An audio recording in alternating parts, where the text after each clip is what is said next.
Whoa, whoa, whoa, whoa, whoa. That's right, that's right, that's right. You are with your boy, your favorite cousin's favorite cousin, Bill. We are on Nerds at Night. We are on the Drunk Bantha's channel. We sitting right here. It's 8:15. You know what time it is. It's Thursday, baby. 8:15 Pacific time. And you are watching the Bantha Bunch Show. Let's go. Let's go. Let's go. Let's go. Let's go. Let's go. Let's go. Let's go. Let's go. Let's go. Come on. Drunk Banthas. Come on. Nerds at Night. Come on. Get in here. We live. Going live. Going live. Yeah. We might have to start doing that every time, right? Go live. Go live. Shake it. When you get up, you can get your yeah. You know what time it is, guys. Hey, this is your favorite cousin Bill, and we are here trying to get it up on the Bantha Bunch Show. Man, we got a lot to talk about. A little secret subject today. We're going to talk about HBO's documentary Sons of Ecstasy, obviously, and we're also going to talk about the Drake situation with Universal Music Group, and we're going to be talking shit. Shout out to Lil Frothy. Shout out to Lil Frothy. Shout out. Cheers. And shout out to everybody else who is in the chat or joining the channel right now. We got people coming in. Wait a few seconds. Join the tunes. Gotta enjoy the tunes. How y'all doing? Y'all watching? Y'all chilling? How is everybody doing, man? Let me know. Yeah, man, we got to be talking about some crazy shit today. Some stuff by request. And also, we're going to be talking about the voicemails. We got voicemails today. I picked a voicemail. So we will be playing that voicemail in just a minute. But happy Thursday for most people. Happy almost Friday for others. Happy Friday all the way over on the other coast. And shout out to everybody in London. Shout out to everybody who's watching in India. Shout out to everybody who's watching in Japan and Australia. Love y'all, man. And shout out to the new members. Shout out to all of the new members that we got. It's been really dope. Shout out to shout out to John Pickens. Shout out to Haynes 420. And shout out to Pyramid 7, Cisco. And yeah, that's it. Shout out to everybody out there. And if I pronounce your names wrong, that's what we do here. That's what we do here. It's probably why you're here. Because I pronounced something wrong and you thought it was funny. You said, hey, I'll go ahead and subscribe and then join. So yeah, shout out to all y'all, man. It's been wonderful getting you guys trickling in here.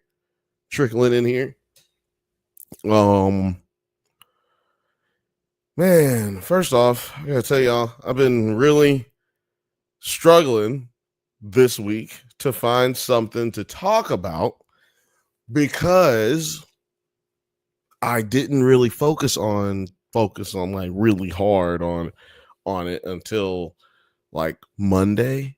And then when I did, honestly, there was nothing to really talk about. So I really had to dig all the way up until today. And I found something adequate for you guys. I could have been talking about all kinds of stupid shit. And, it's like, I'm not going to cheat you guys. Why would I cheat y'all? Why would I do that? I'm cheating myself if I'm cheating y'all. So I found something pretty good, pretty adequate. Now, technically, it came out in 2024, but that was only a couple weeks ago, right? And we were focused on a lot of other stuff. It's a documentary, so technically, it doesn't matter when I talk about it.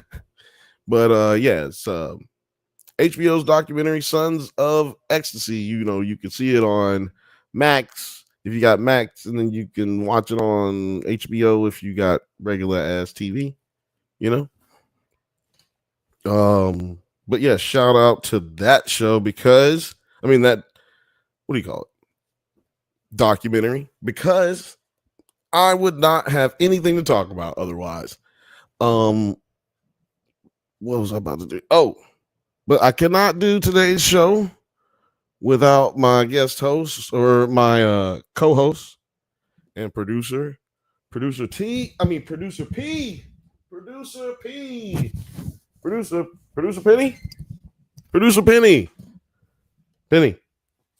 Penny. You good? Mm? You want to shake? Nothing. There we go. Welcome to the show, Penny. So yeah, if you're not familiar with this show, sometimes we have to go to the producer and get a comment sometimes. What was I about to say? Oh yeah, we will be talking about Drake here in a minute as well. So stay tuned. We're going to be talking about that craziness that's going on because I took some notes for it. Subsequently, or coincidentally, unfortunately, LeBron James is involved in all that crazy shit too now. Here we go. It's been a long time coming. But yo, did y'all go see the movie A Different Man or The Different Man? Have y'all seen that movie? It did terrible. Like, hold on, I'm about to pull it up right now. I'm pretty sure it only did like, what did it do? I'm pretty sure it only did like $1 million or $10 million in the US. And that's bad. Hold on, I'm looking it up right now. Sorry, this is the only thing I didn't take notes for. One second. That's about LA fires. By the way, please go donate anything you can to to any one of these organizations out there that are supporting the victims of the natural disaster fire that's taking place here in Los Angeles and taking out over 200,000 people in their homes. Please donate to anybody out there. I have friends that have lost their homes, and it really is a devastating situation right now. So please donate to whatever organization that you feel comfortable donating to help the good people out here in Los Angeles. And shout out to everybody who's out there helping. And shout out to all the firefighters who are out there working literally nonstop, back-to-back shifts. And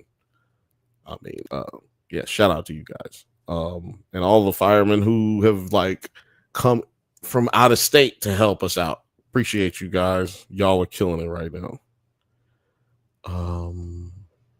So yeah, back to reality, or back to not reality, back to stupid shit that doesn't matter. The Different Man, A Different Man, excuse me. Sales or box office, excuse me. Box office Box office numbers. A Different Man had a box office total of $1 million. $1.3 million with $654,000 coming from domestic sales and $678,000 coming from international sales. The movie opened on September the 20th, 2004, overseas, mind you. A Different Man is a comedy, drama, and thriller film. It was released in 265 theaters and had a running time of 1 hour and 52 minutes. And it shit the whole bed, you guys. Like, I don't know if there's a movie that's done like a budget movie, like a budget of, hold on, if we look at the budget here.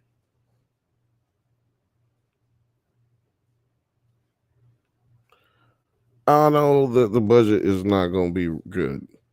The budget is not going to be good. I mean, it's not. They're not going to ever make this money back.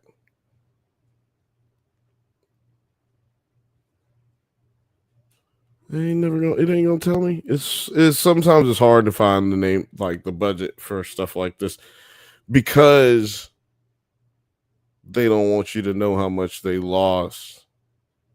So yeah, they're only showing the revenue for this movie online. Wow, they must have spent a lot of money on this.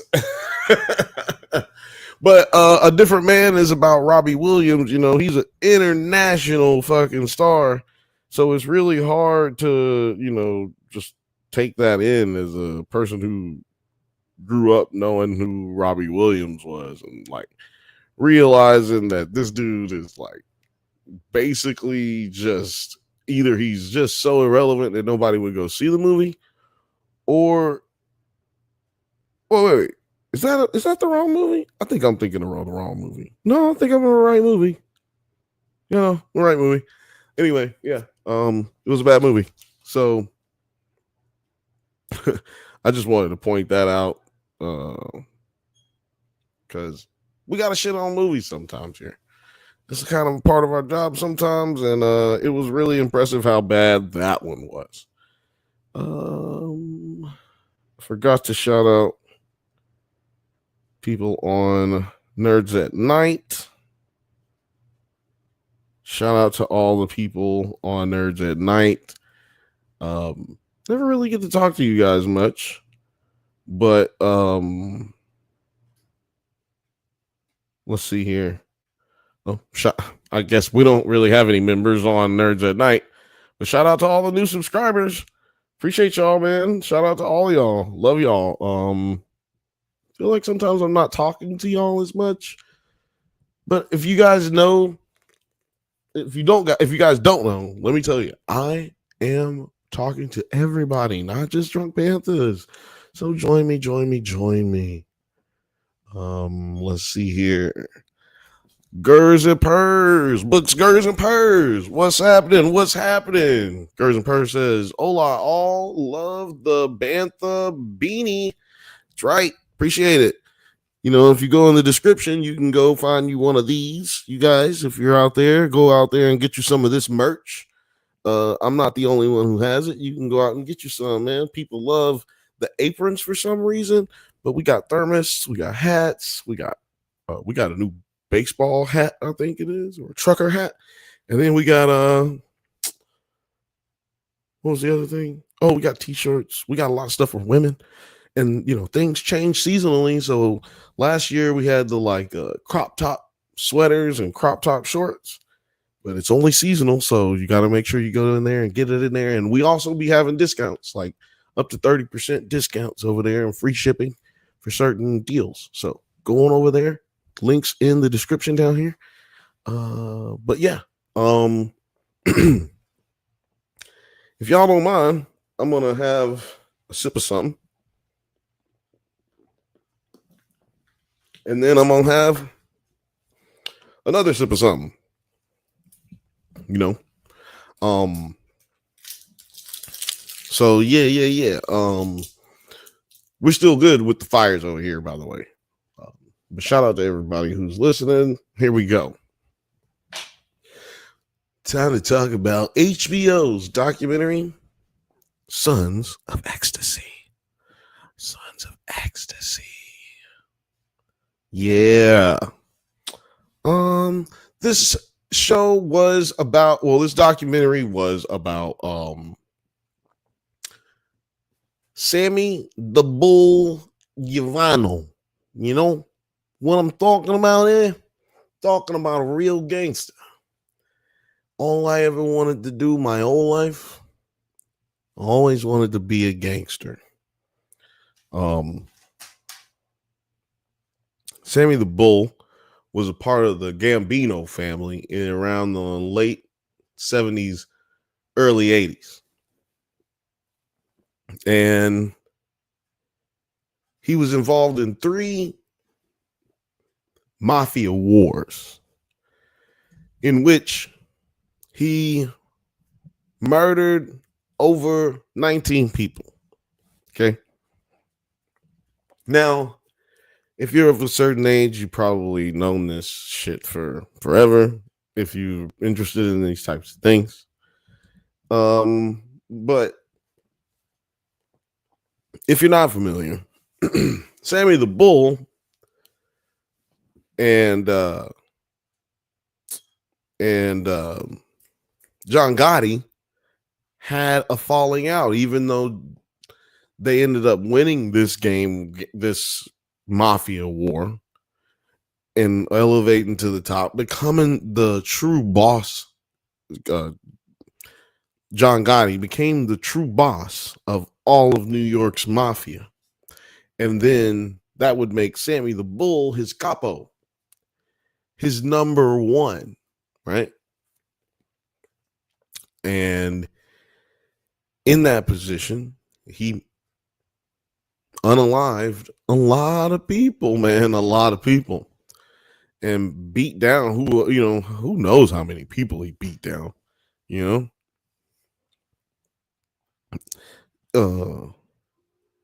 I used to find that life very interesting, the life of a mafia hitman or a life of a mafioso, anything really.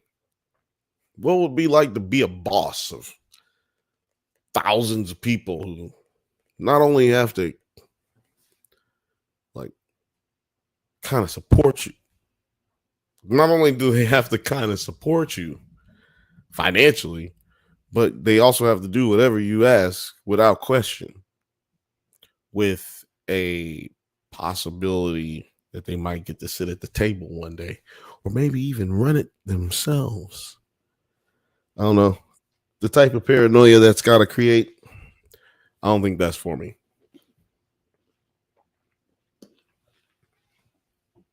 But damn, I gotta quit drinking that. That is sour, and it's taking all the moisture out of my mouth.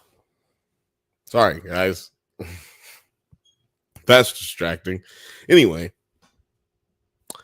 that life always seemed interesting, but I never got involved in gang life, and obviously, I never joined the mafia because they hate niggas. We'll give the drugs to the niggas. That's what they say in The Godfather. We'll give the drugs to the niggas. We won't sell it to ourselves. We don't want that kind of trash in our neighborhoods.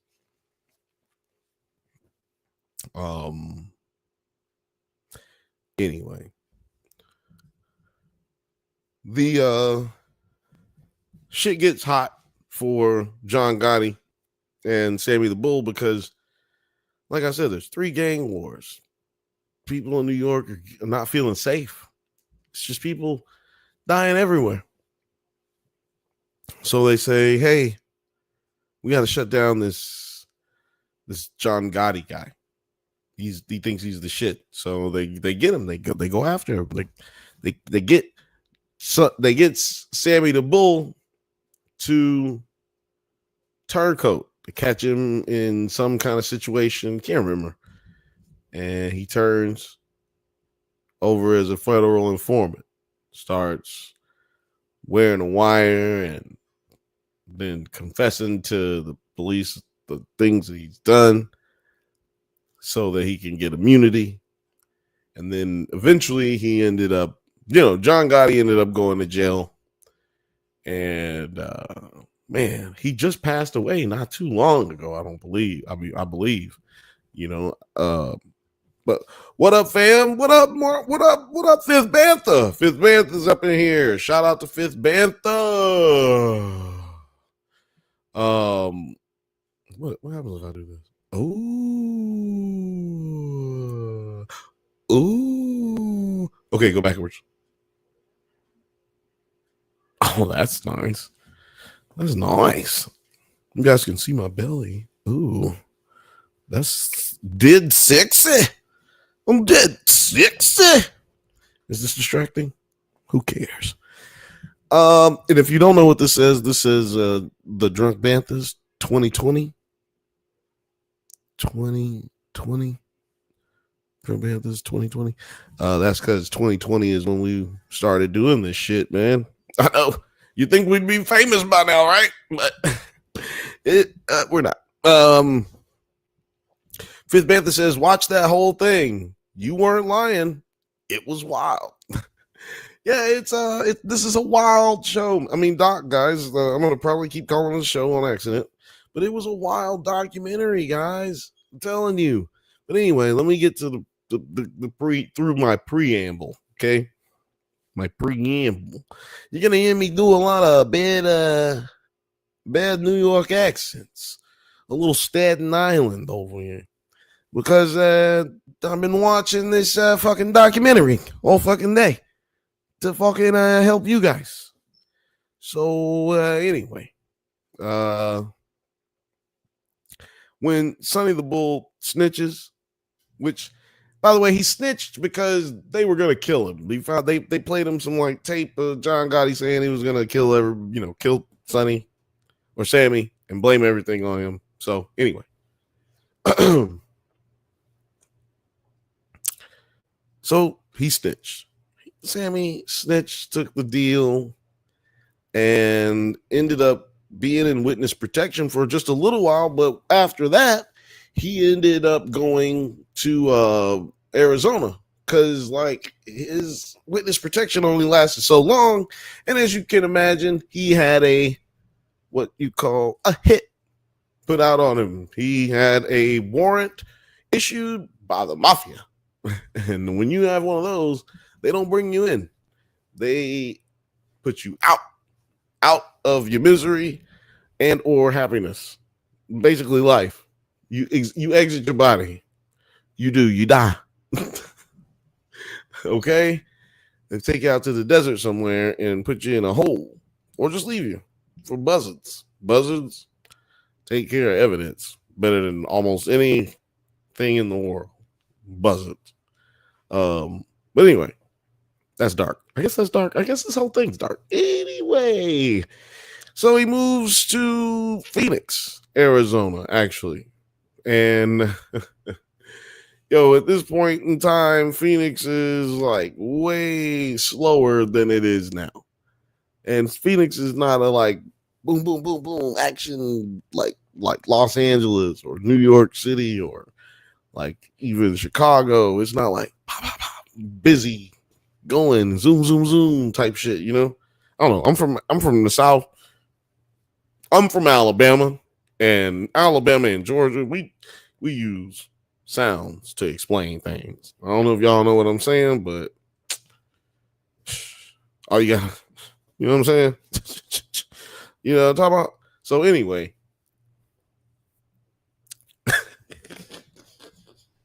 I tried to do that serious. Sorry. So yeah, there was a hit put out on his family as well. So once they found out that there was a hit put out on his family, which is his wife at the time, and his daughter, and his son, they all dipped. And we're gonna call what's his name? His son, baby Sonny, baby Sammy.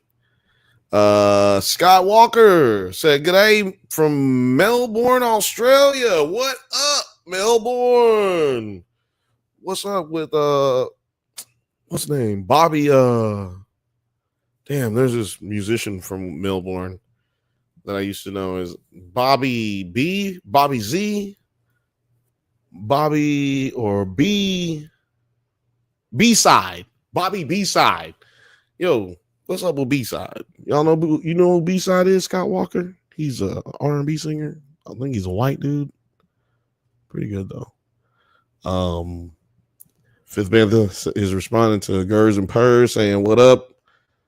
Let's see here. Yeah. Anyway, before I move on, since you guys are caught up to where Sammy the Bull is the point of this story, I do want to get to playing a voicemail, because we do have a voicemail right here. You can call in. Scott Walker, I don't know if you have the ability to call into America, but this is the number right here. You guys can call.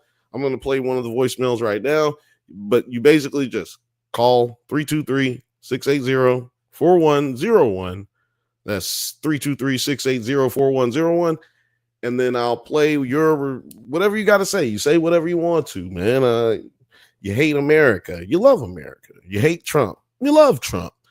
You hate the new movies. You think all the Marvel movies suck. You love all the Marvel movies.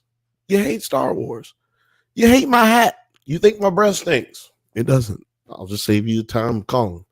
But whatever you want to say, you get it off your chest and put it on here. So let's just play this. And mind you guys, my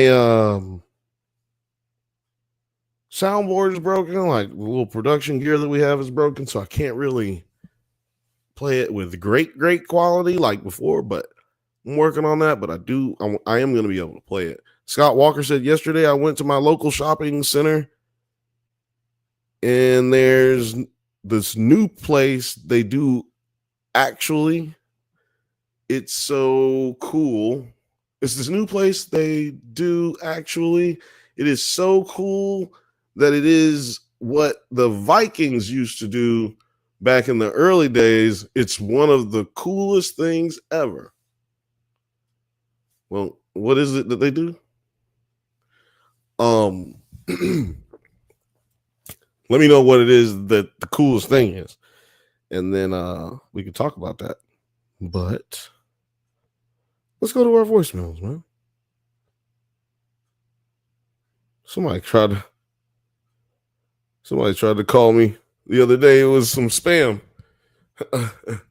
But yeah, I'll pull this down a little bit so I'm not holding this shit up. Let's see. I think this is from Othelius. Let's listen up.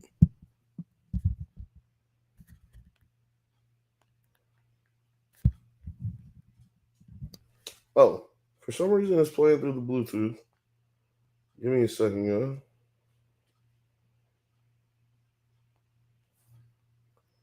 Because I just told it not to do that. It's still doing it. So hold on.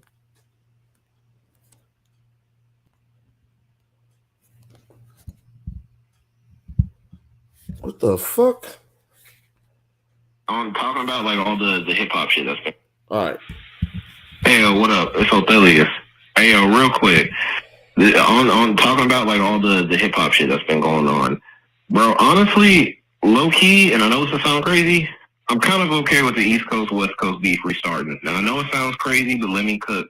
So, like, really, when I just go back and look at a lot of shit, you know, because I haven't lived through it, and I know I ain't seen all the crazy shit that happened, but I'm just saying, every time somebody was hating, it was always a nigga from New York.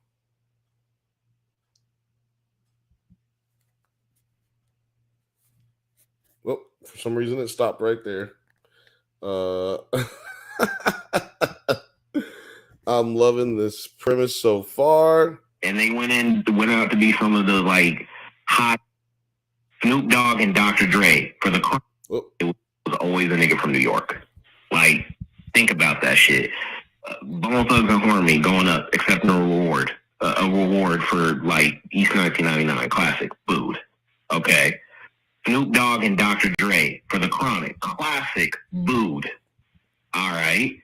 Outkast booed. They booed Outkast, bruh, and they went out to be some of the like highest selling acts in hip hop of all time. Really, the thing that gets me is they hate so much, but right now I'm like, what are y'all putting out to justify this? And if it's just competition, that's cool, that's fine. But Joey Badass respectfully ain't enough. Everybody's kind of responding. Loaded Lux, Murder Mook, get back in the booth, man. Help your boy. Underground New York rappers, this is your time to shine. Really, really show what y'all got. Because right now, it just seemed like a lot of anger and jealousy, and I'm like, it's not enough, man. Like, stop hating and put out good music. Maybe then New York would actually be on top for once.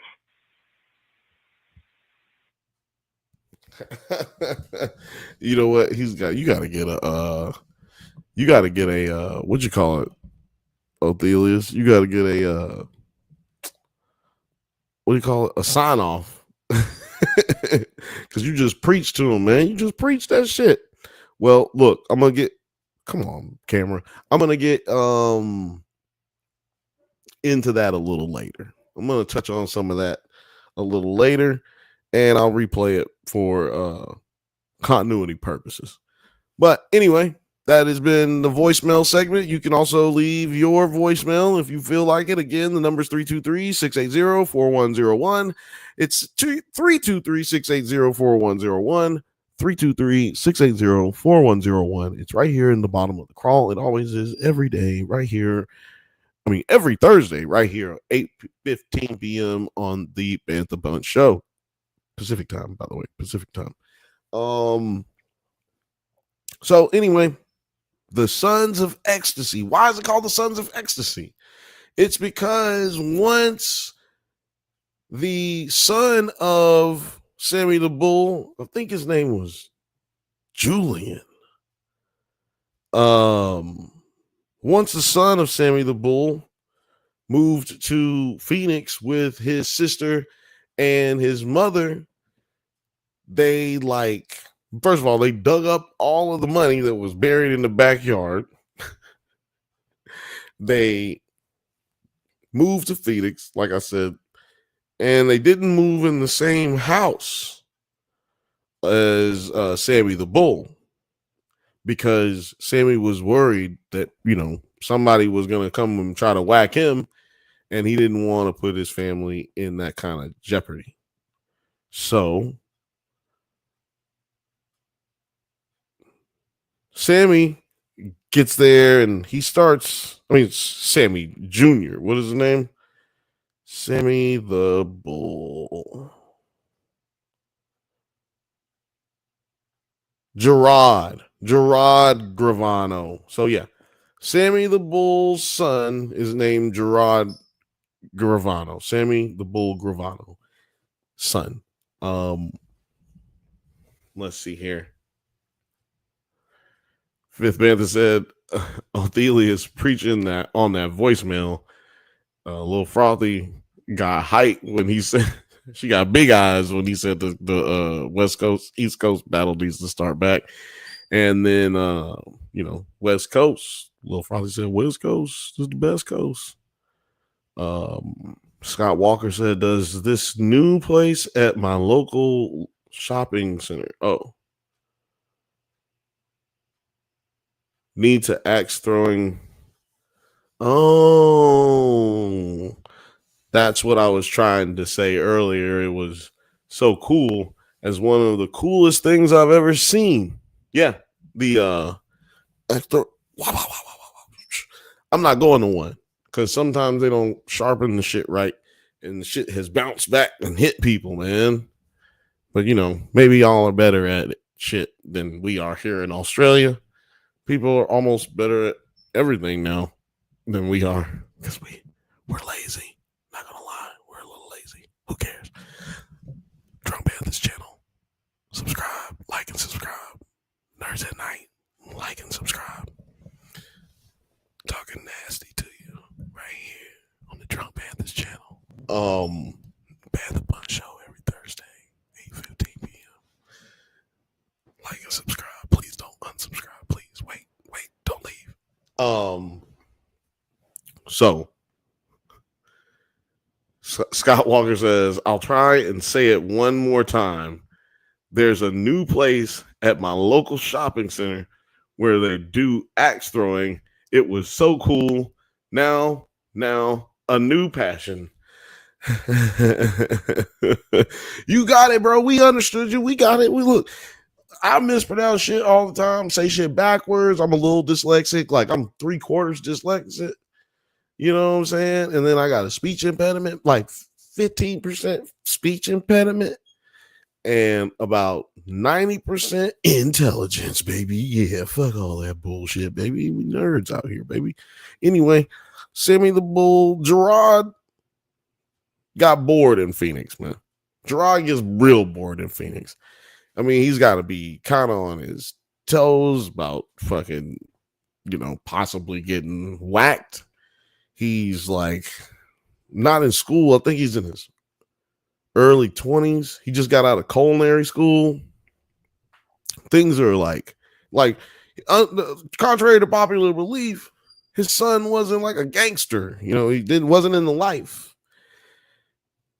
But when he got to Phoenix, he started trying to find, the scene, like where do I go? What's going on out here? He found out the Ecstasy was real big out there. He went to a couple of parties and raves. Back in the day, Phoenix used to have these desert raves. Now, I don't know, Phoenix, if anybody out in Phoenix, do they still do that? They may, I don't know. But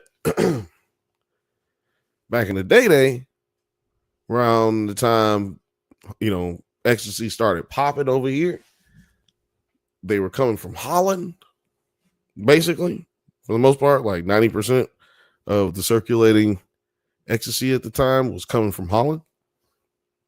Man, whew, that them Ecstasy days. You know what? I guess I could talk about that. I used to do a lot of Ecstasy, and I never got into selling Ecstasy, like a lot of people do. When you start doing a drug, sometimes you start wanting that drug all the time, and you just get hooked, and then you be like, look, I'm going to sell a little bit over here to make shit work, So anyway, Gerard moves to Phoenix, meets the fucking finds out the scene that's going on out there, and then he says, hey, I'm going to get out here and get this money with these weirdos. He becomes popular because he's out here spending money. Like, he thinks everybody's weird because they're just always fucking, oh my God, I'm feeling so good, bro. Touch my hair, bro. Touch my hair, bro. And he's like, dude, these motherfuckers are fucking weird, but like, okay, cool. I'm gonna let him explain it right here. Because he meets this guy named Mike Papa. I ain't snitching. It's in the documentary. I ain't snitching. Flying fuck. We'll go to war. Oh, no, that's the wrong one. That's the wrong one. That's the wrong one. It's the wrong one. Let's see here. Oh, here we go. I remember saying to my brother, you have to start making some friends and rebuild everything that we lost in New York. We have to start rebuilding it here in Phoenix.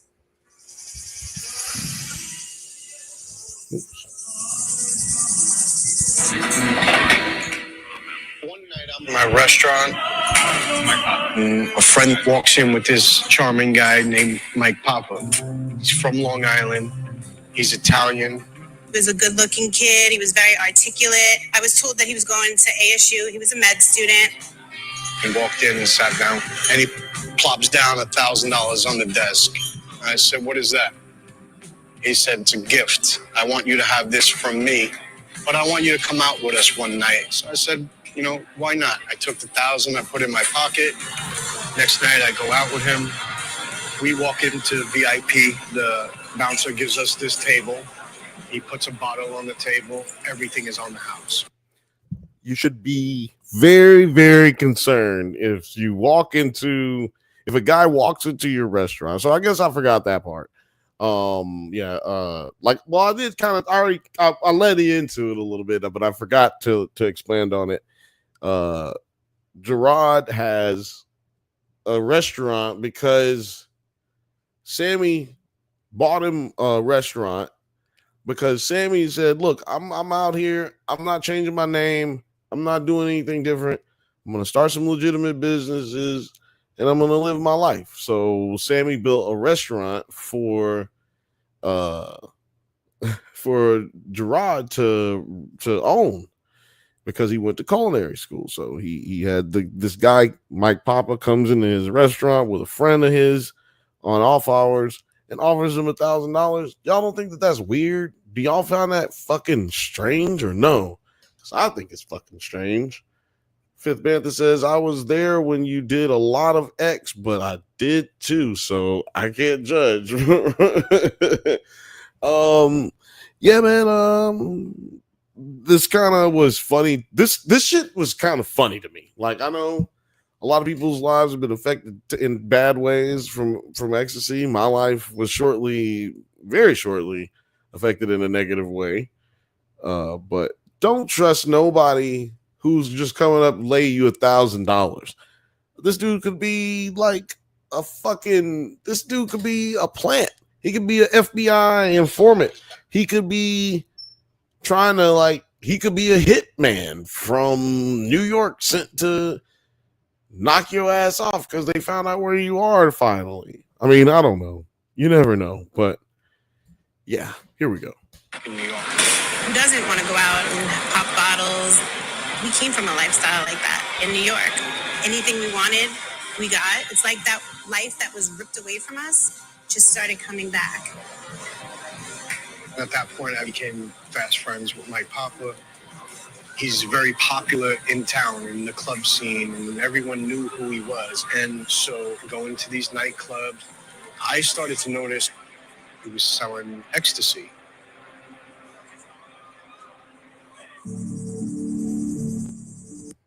So yeah, he notices dudes selling ecstasy, and he's like, "Look, I kind of want to get in on that a little bit. Like, how much do you make off of that shit?" And dude is like, "Dude, we can make some real money if I just need to get it cheaper. You think you can get anybody who can get it cheaper? Because right now it's not working out for me. Like at this rate, we can do things a little better." So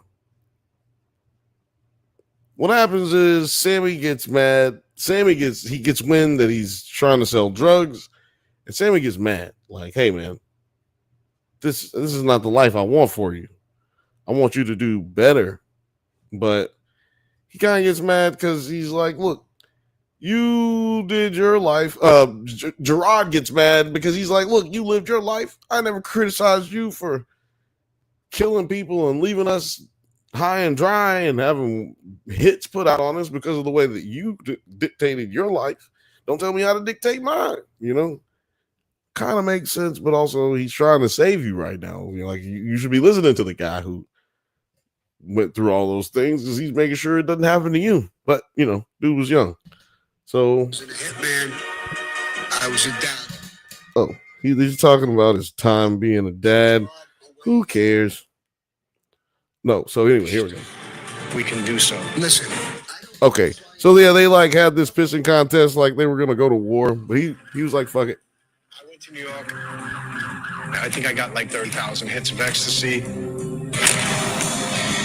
I brought it back to Arizona. We got rid of them in a week. We made $90,000 profit. Did you hear that? These motherfuckers made $90,000 profit. God damn. I don't even remember what he said, how much they was making, but $90,000 profit. I mean, how much they spent. I don't remember how much he said they spent, but $90,000 profit. That is a fucking shit ton, dog. That is a shit ton. So, you know, once he started doing this, he was like, I didn't come to sell drugs. I didn't come to Arizona to sell drugs, but I damn sure am going to now. Now that I know how much I can make. And the second that he got this little taste, he was like, I'm just going to become like a boss out here in, I'm going to become a boss out here in Arizona.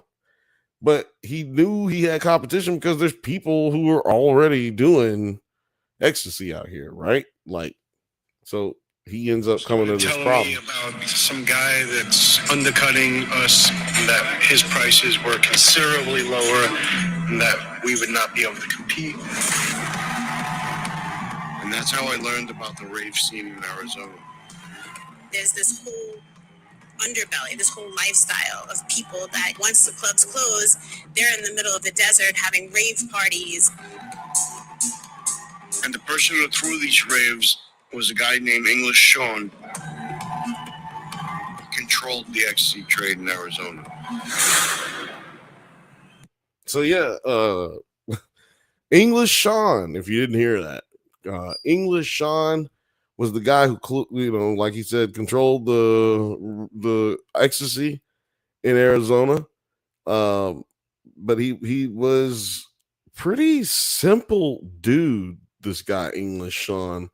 They don't talk about him again and for a long time, and I'm just going to give you a little bit of an intro into who he was. Here we go. So I wanted to conquer the stock market. The ecstasy starts. So yeah, he so this guy became a stockbroker. Like, he wanted to go to college to learn how to sell stocks and like become like he said, the Wolf of Wall Street. He was very inspired by the Greed is great. Greed is good. Greed is great movie. I can't remember which one it is, but yeah, he wanted to be a stock market superhero. But something happened. He went to this like party, and he went to this party, and I just want to let him explain the rest. It's like the music. It's a movement, and it's fueled with the drug ecstasy. So when I saw these people on TV, I'm thinking, I want some of that, because I was an anxious teenager. No way would I dance. Thought of dancing just mortified me. And then that very first time I went to the Thunderdome, all that changed. When I showed up at the Thunderdome, my mate scored some ecstasy. He said, "You got a neck the pill." So about 30 minutes in, the ecstasy starts to hit. My body's getting all warm, my head's tingling, I've got goosebumps on my arms, there's tickling running up my spine, my t-shirt, I feel like it's melting into my body. I look up, and just smile with this massive grin. The whole room's moving this rocking motion. They're doing this. So this dude does ecstasy for the first time, and he is just changed. Like, his life is changed in this moment, and it sent him down a different path that, you know, was completely out of nowhere. It was completely unexpected. Here we go. I aced the test. I've got my education, and all I can think about now is going over to America, conquering the stock market, and becoming a millionaire by the time I'm 30. My Aunt Sue lived in Phoenix. So in May 1991, I'm embarking on my journey to Arizona. When I arrived in Phoenix, all I had was my student credit cards. But I was so determined, whatever it takes, I'm going to rise up in America.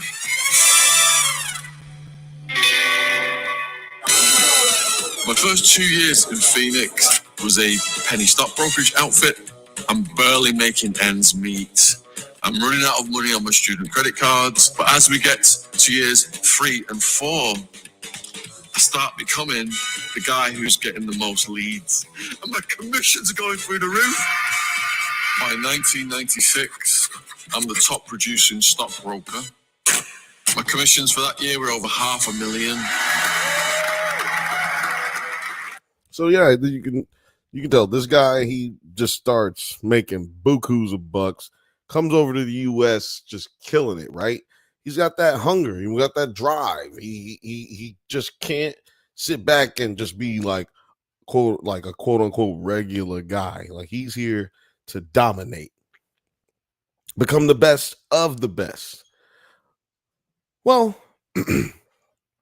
he started garnishing a lot of attention. He started garnishing a lot of attention. Started having people, basically, not people, but he started having these huge parties. And our buddy, what's his name? Gerard, he started taking a liking to his situation and was like, I'm gonna move in on him. We need that money. I gotta have that money. I need my money, Stewie. Where is my money? And well, things kind of start going left. You have, I'm not gonna go into a lot of the characters because, you know, I'm not here to play you the entire fucking documentary or nothing. You know what I'm saying? That's not how this show goes. But I am here to give y'all this love real quick. I mean, you know, give y'all this information, let you know if you really want to watch it. You know what I'm saying? It's all love over here at the Drunk Banthas. And shout out to everybody watching on Twitter as well. Come on, man. Give us some love. Give us some likes. Retweet this, please. Even if, you know, you're not going to comment, please retweet. It really helps us. And also, please like and subscribe. It really doesn't cost you anything. And, you know, even if you don't subscribe, it doesn't cost you anything to like, but it really makes a huge difference for us. Even if you don't comment, the like button is right there, dude. Just hit it. Show us some love. Even you people who have already subscribed, make sure you hit the like button so we can keep going. We need to get these videos in the thousands, guys, in the tens of thousands, man. We got to start sharing this with your mama and your cousin and your friends on your Twitter page, on your Instagram. Just show us some love, man. Show us some love. And anybody who shares on Instagram or shares on TikTok, go ahead, make sure you put a hashtag so we can see it, or add us in whatever you put up, and I'll send you some stuff. You know, I'll get in your DM, I'll slide in them DMs, and I'll send you some stuff, some merch. Maybe this, not this one, but one of these. You know, maybe something better. Who cares? Anyway, Scott Walker said, "What do you think of axe throwing?" I think it's dangerous. I think axe throwing is extremely dangerous, but if I know I'm amazing at it. That's one thing I know, Scott. I'm fucking amazing at axe throwing. I take this motherfucker like this and hit the motherfucker right in the back. Don't run. Don't run, boy. It ain't gonna help you. Don't run. So anyway, we're almost to the end of this doc, but there's a lot of crazy characters is what I was about to say. It's like there's so many crazy characters in this documentary, man. I highly recommend watching it because if I give you too much of the game, you'll be like, damn, you just told us the whole goddamn documentary. I don't have to watch it. But the government starts doing a crackdown on drugs in general, but especially ecstasy. I mean, this guy had to be going for a long time, but I want to play this one part because you're going to hear a familiar voice in this one. Living like characters out of a movie, we're above the law, we'll never get caught. We had all of these grandiose delusions. While illegal drug laboratories persist in producing ecstasy, Congress has recently enforced stringent new prison sentences for those engaged in trafficking the drug.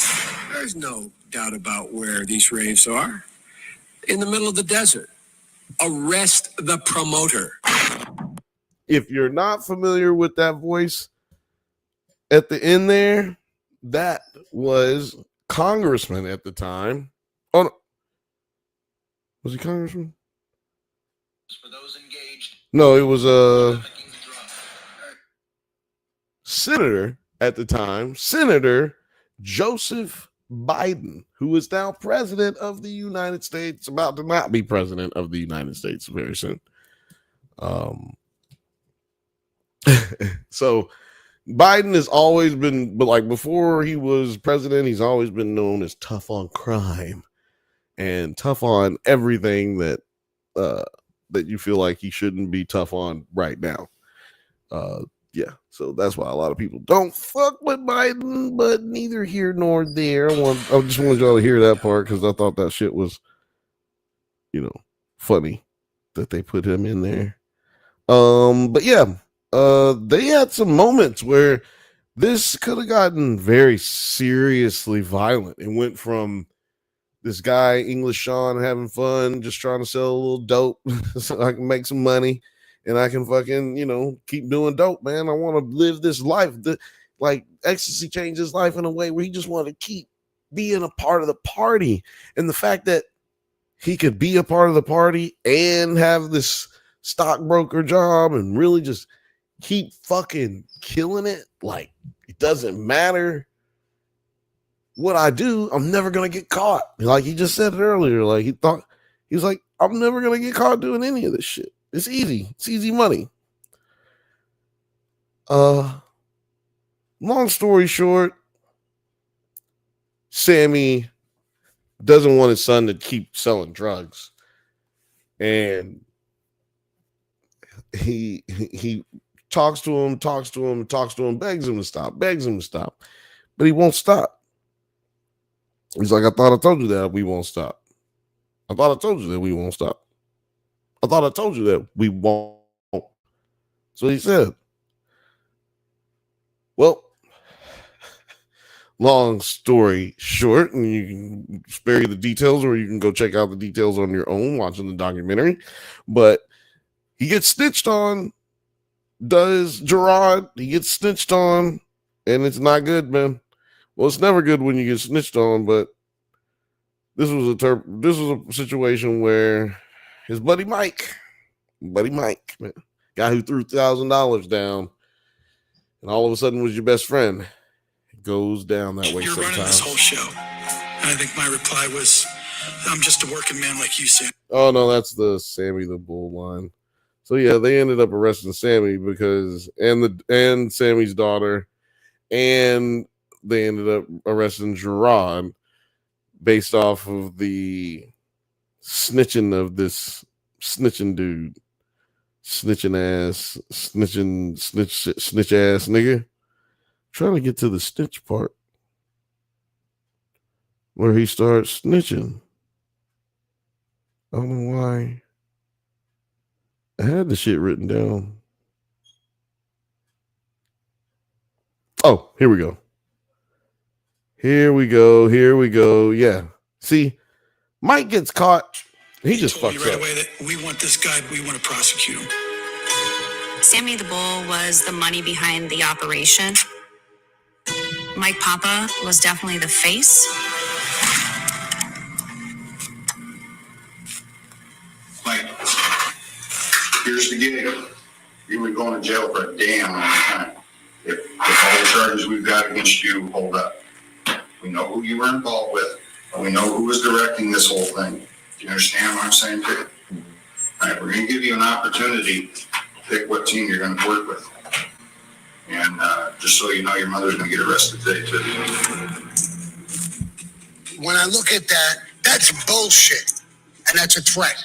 I would like to be sitting in front of that cop with my 357 Magnum pointed in his fucking face and say, do you want to cooperate with me now before I pull the trigger?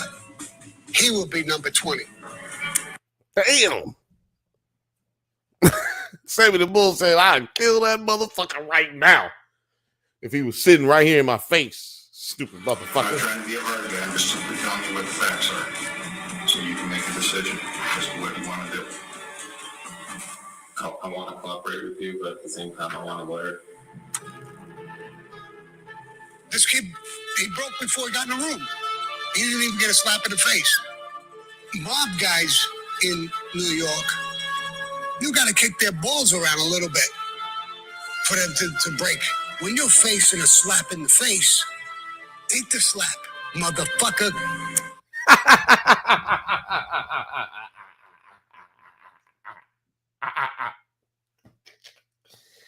Oh, shit. Sammy said, take that shit, nigga. Sammy said, nigga, take that shit, motherfucker. Oh, man, that's one of my favorite lines in this whole motherfucking... I really only played this part. It really doesn't matter. I really only played it because I wanted you to hear that part. Oh, my God. You got to kick their balls around a little bit for them to break. When you're facing a slap in the face, take the slap, motherfucker. God damn it. YouTube, please don't get me rid of me. Please don't fuck up my shit. Please.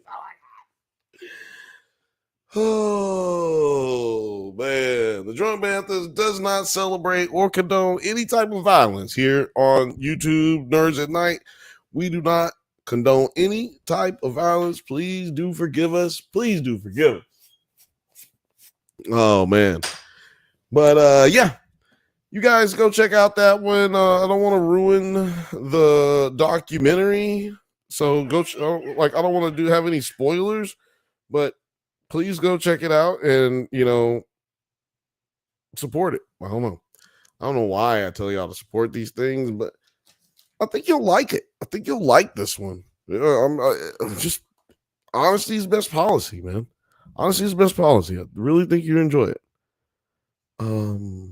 Before we move on, just want to say thanks for watching right now, and keep it going. We're not ending, but I just want to say, probably we're gonna have like a sponsorship going on in a little while. We got some new things going on behind the scenes, so make sure you stay with us and keep your eye on that.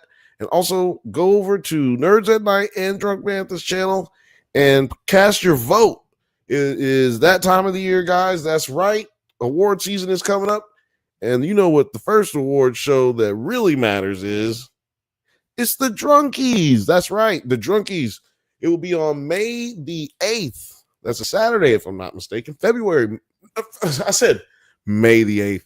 It'll be on February the 8th. It'll be on February the 8th of this year. In the year of our Lord, 2025.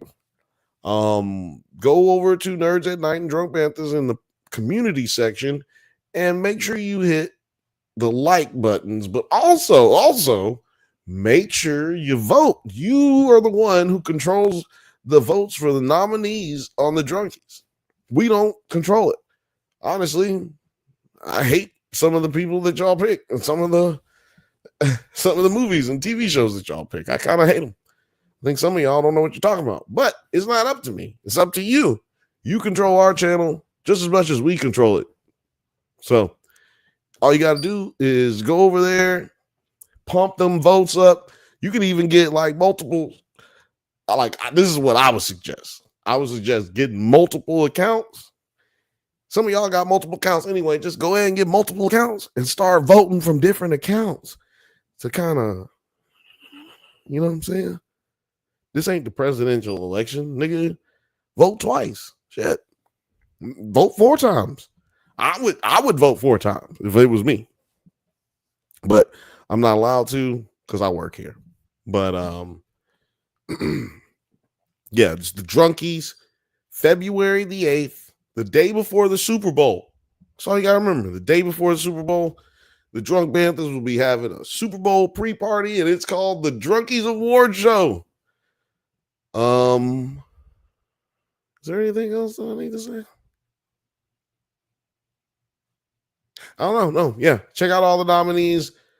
I'm not going through all that. Whoever the nominees are, find it out on your own. But today, yeah, that was what we're done talking about. HBO's documentary Sons of Ecstasy. Please go check it out. It's about an hour and 40 minutes, hour and 30 minutes long. Not gonna take up too much of your time. But before we move on to our next topic, which is gonna be Drake and LeBron. Drake and LeBron. That was a very weird situation that we got into. This very weird situation we got into this week in the last few days, 3-4 days, I want to say. This, involves a lot of people that is this beef between Kendrick and Drake has just spread out into so many different tentacles that doesn't even really make sense at this point. It's very troubling, very troubling. In the sense that we're gonna start using legal situations to settle beefs amongst each other when it's supposed to just be a friendly competition, or even a not so friendly competition. It's just supposed to be a competition between men, or women. But yeah, Othelia's called the voicemail hotline, which is right here again, 323-680-4101. And just go ahead, call if you want to, leave a voicemail. It gets played here on the show. Othelia's had a comment. Oh, the great Othelia's the great. Here we go.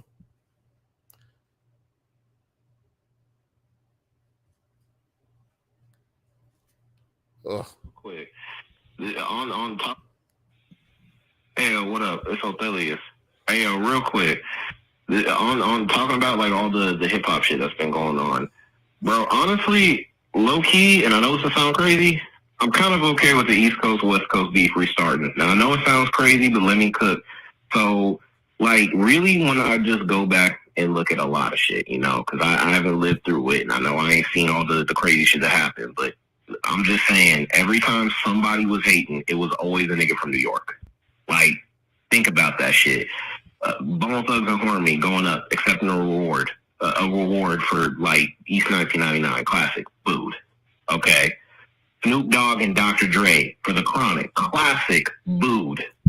All right. Outkast, booed. They booed Outkast, bruh. And they went out. God damn it.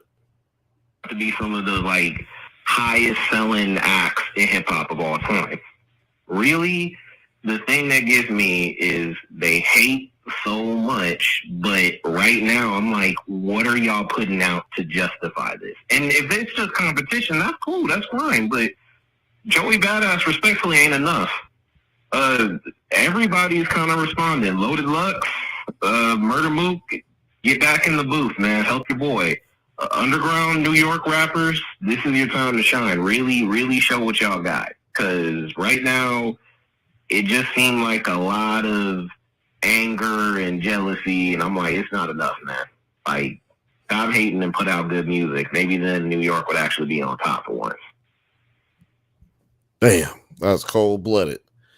Shugga-duggy, twy, take a pow. I don't know. Take a pow. That should be what you say after you say some shit like that.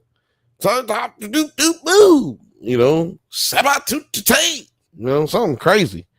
Because that was some great points right there. I mean, I think really the problem is people just need to make good music. I'd say everywhere in America there are significant gaps between music that's popular and good music. So, I mean, I don't know what it is anywhere else in the world, or if it's like that anywhere else in the world. Scott, I don't know what music is, the situation with music is there, but you know, it's pretty bad here. But also, Scott, check out Scott Walker, check out Queen Street, and she's got a song called Tripped in the Heart. I produced that. She's from Australia. Is she from Melbourne? Melbourne. Is Melbourne on the West Coast or the East Coast? Anyway, I don't remember right now. I'm bad with geography all of a sudden, which is stupid. But anyway, she's on the East Coast of Australia. Check out Queen Street. Everybody, go check out Queen Street. Type it in. Tripped in the Heart. I'll produce that. Your boy. Anyway, we got these issues with y'all's boy Drake, man. Now, I just want to start this out by saying I am not against Drake. I am not a fan like that, though. I'm not a stan. Like, the dude is a tremendous artist who has put in a lot of work to be up on top for 20 years now. I remember when he came out for the first time with the mixtapes and stuff before he was signed. Oh no, it was right after he got signed. And I was like, yo, this dude, he's gonna be a fucking huge star.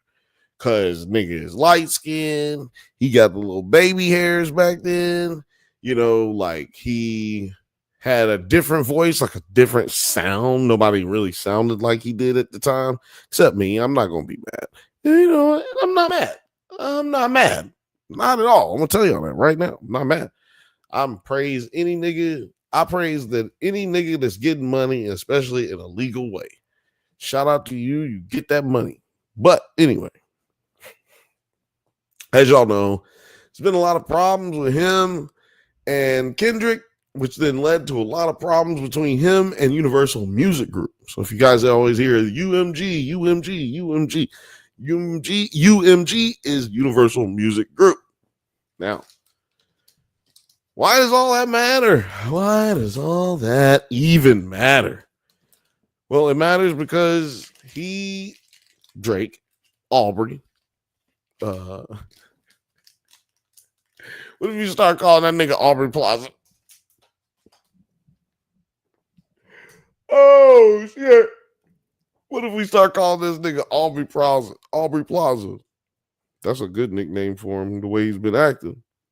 So anyway, this nigga decided to sue Universal Music Group for defamation of character, and he also decided to sue them for basically he tried to hit him with a RICO, which the company man Justin Hunt, shout out to him, he said that this is rap RICO. This is rap RICO.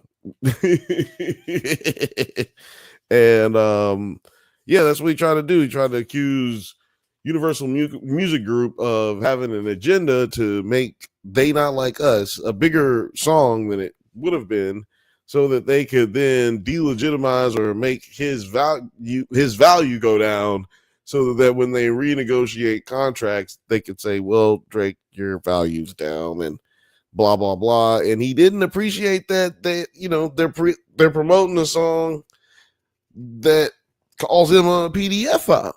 There was some issues there with, how that was going down. And they tried to reassure him, like, look, that's not what's going down, man. Like, people just love the song. But he was like, no, fuck that. So he sued. Now, in the last week, this week, he has dismissed or dropped that charge of them fixing the numbers and all that stuff. He's dropped that charge. So he was claiming that he was fighting for the artists and all this shit. He's dropped that charge now. But he's actually now filed for the defamation of character and how and how none of this really happens unless Universal Music Group collaborates on it. And the idea is that they did it to convince Kendrick, who's just coming off of his contract with TDE. They were trying to convince Kendrick to come on over to Universal Music Group, and it was one of the ways that he was able to. It was one of the ways he was able to sign Kendrick, allegedly. Now, I'm just telling you what they're alleging in this lawsuit, and I just was like, damn. This is some hoe ass nigga shit. I'm exhausted explaining it to you guys. You understand? I'm exhausted explaining it to you guys. What up, Film Age? What up, Film Age? We've been missing you, boy. We've been missing you, boy. What's good? Film Age says, what up, Bill? You know what I'm saying? What's good, dog? Before we move on, because this is a good spot for me to act like I remember what I'm talking about in a few minutes. I do want to move on to, we got guests in the house. We got a guest in the house. I don't have music for that no more because bullshit be happening. Let's see if I can find one, just a random one. I'm just gonna hit. Nope, that's not one. What is it? Got him. Nope, that's not one. I like that one. New one. Hold on, I gotta put. Ooh, yes. Who's coming? It's your boy. It's your boy, producer T. If I could roll my eyes the back of my head, I'd do it right now. I'm trying to do the Undertaker thing, but it was giving me a headache. Oh no, yeah, no. That shit is awesome. What is happening? That's the new intro, I think. I don't like it, but it also makes me sad because I think about the Undertaker, and then I think about what he said recently, and then it also makes me think about Hulk Hogan. But Hulk Hogan kind of been that dude. Everybody just pretending like he wasn't racist because we just kind of forgave him. But what did the Undertaker say? I'm not aware. Oh, he's a Trump supporter through and through. Yeah, but there's a lot of Trump supporters. I'm just saying, what did he say? He's an outspoken Trump supporter. So just like everything Trump has said, all the fucked up things, Undertaker's been like, yeah, brother, I agree with that. So it's just like, oh, you're terrible. He's from like Galveston, Texas or some shit. Yeah, he's a Texan. No, he's like from the hill country, I think. Well, he went to UT. He played basketball at University of Texas. Either he's from the hill country or that's where he lives at now. But yeah, he is a Texan, so big motherfucking Texan too. What, 6'9"? Oh, actually, he's motherfucking. Well, I wonder if he's really. They say he's from Houston, but I was like, is he actually from Houston? So that makes sense. I don't think that people don't know of. I don't think that the Undertaker is racist. I think that the Undertaker is one of these guys who's always gonna vote against their own interests. It's just one of those types of people that just, that's what they choose. They choose to vote against their own interests. Because everybody. Like, why would you vote against your own interests? Because some people believe that those policies will help them become a millionaire. And the people who believe that they want, like the people who are already millionaires, they believe that it's going to help them become billionaires. You know, and the billionaires, they gonna pay for whatever it is they want because they don't care who wins whatever. They gonna pay for whatever they can get to get it done. Like, so that's, you know, it's the unfortunate part about it for sure. But it is what it is. It is what it is. But where is it? I think it's right here. Shout out to all you Trump supporters. You know, quit voting against your own interests. Come on over to this side because I'm over here. Fuck the fuck. There's like, if there's no other reason to come on over here to this side, I'm not saying the Democrat side. I'm saying this side where I am, not over there. Just come on over here, man. I'm cooler than any of them people that you vote for. So come on over here, hang out with us over here every Thursday, 8:15 p.m. You see it right there next to Terry's head. It's right there. Oh, that's the other way for me. I don't know how it is for everybody else. It's right down. Way. I mirrored my camera. It's down there. Over there somewhere. Yeah, over there somewhere. Underneath Penny. Shout out to Penny. She was almost awake for today, but what are you gonna do? Yeah, but we just got through talking about Sons of Ecstasy. I highly recommend that. But now we're talking about everybody's favorite rapper, Drake. And yeah, I mean, it was a bad year for Drake in 2024. For y'all who don't know, man, dude took the L with the They Not Like Us, and yeah, like I said, he's suing Universal Music Group now for basically what he's assuming is saying it's a plot to keep him from being able to make money. But he dropped that case, and now he's just saying this is defamation, man. Like y'all got other people wanting to kill me over this shit. He talks about how his house got shot up. That's in the what do they call this shit? The court documents. They talk about how apparently somebody tried to break into the what do they call it? The Sixth Estate or some shit, whatever they call it in Toronto where he lives. Somebody tried to break in there. He had somebody, what was it? Dug in the ground with his bare hands underneath the fence of Drake's mansion. And when he got enough to where he got underneath the fence, and then Drake's security was able to stop him when he got underneath got on the other side of the property. But this motherfucker literally dug for what had to be an hour, right? It had to be like hours to get underneath the bottom of somebody's fucking palatial estate. The fence is somebody's palatial estate, and you just rocked out like that. That shit's kind of crazy to me. I don't know. But he's mentioning all these things, you know what I'm saying? Like in this court case. But what's interesting is that a lot of this stuff was in this song that came out like a few weeks back. It's called Fighting Irish Freestyle. I don't know if you heard it or not. We can't play it here for obvious reasons. But I do have the lyrics here, and it's kind of a weird like song. It's almost like a breakup song. Because he talks about a lot of people who pissed him off, right? Like a lot of people who fucked him over during this or chose sides during this beef. He's like, oh, if you didn't choose my side, I'm fucking killing you in this song.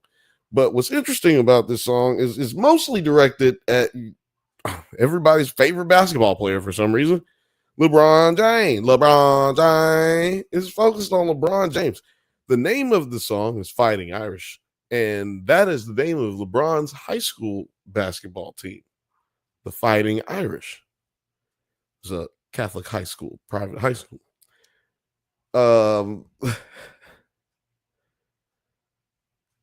This motherfucker. Let me just read some of these lyrics. It's like this is the second verse here. He says, "And niggas cried the blues for you, saying it wasn't malicious, talking about we family. Well, I'm not the cousin to visit. God forbid we ever got to tarnish your public image. All that brother talk as if I really discovered a sibling. 6 degrees in my memories, retrieving our humble beginnings, excuse me." And then this is an interesting part that I underlined. It says, "Niggas wanted trouble, grabbed the shovel and dug up some ditches, covered my body in dirt. But that wasn't me. That wasn't me. That was a body double, and we done dozens of switches." Again, I'll read it a little slower. "Niggas wanted trouble, grabbed the shovel and dug some ditches, covered my body in dirt, but that wasn't me. That wasn't me. That was a body double, and we've done dozens of switches." He's saying, y'all didn't bury me. You know, everybody tried to pile on him when he was down, right? And the part where he's like, "But that wasn't me," he's saying, you know, y'all didn't stop me. Y'all can't stop me. Like I was over here while y'all thought I was under. While y'all thought y'all was burying me, I'm still on top. But then he says again, "That wasn't me," which actually starts like another kind of like stanza. And then he says, "That was a body double, and we've done dozens of switches," which means, which is referring to, I should say, allegedly was referring to him and Drake, LeBron James and Drake having multiple sex engagements with multiple women in which they had sex with them at the same time. That's what they used to do. They used to double up on bitches. That is what we've done dozens of switches mean. Like, dozens of switches, he's mean we fucking the same bitch in the same area at the same time. We fucking them at the same time. Then he says, "Niggas tried to light up the front gate. It wasn't for Christmas. I said a prayer for the morning for Sean, and it wasn't religious." Like, he's really going into like all the beefs that took place, right? But the interesting thing about that was like that part about how the dozens of switches part. That shit was what kind of, I don't even want to say interested me. It kind of like went by me, but like it's interested the internet. You dig? Like it's made everybody on the internet kind of go up in arms. And because the idea is, why would you, if you're mad at LeBron, why would you go in and start snitching on him? Right? That's what the argument is on the internet. And also the argument, well, I also want to point out that Drake's mouthpiece, basically media mouthpiece, Academics, DJ Academics. If you want to come on the show sometime, DJ Academics, I'm sure you know something about movies and TV. If you want to come on over, man, come on over and watch some TV with us. But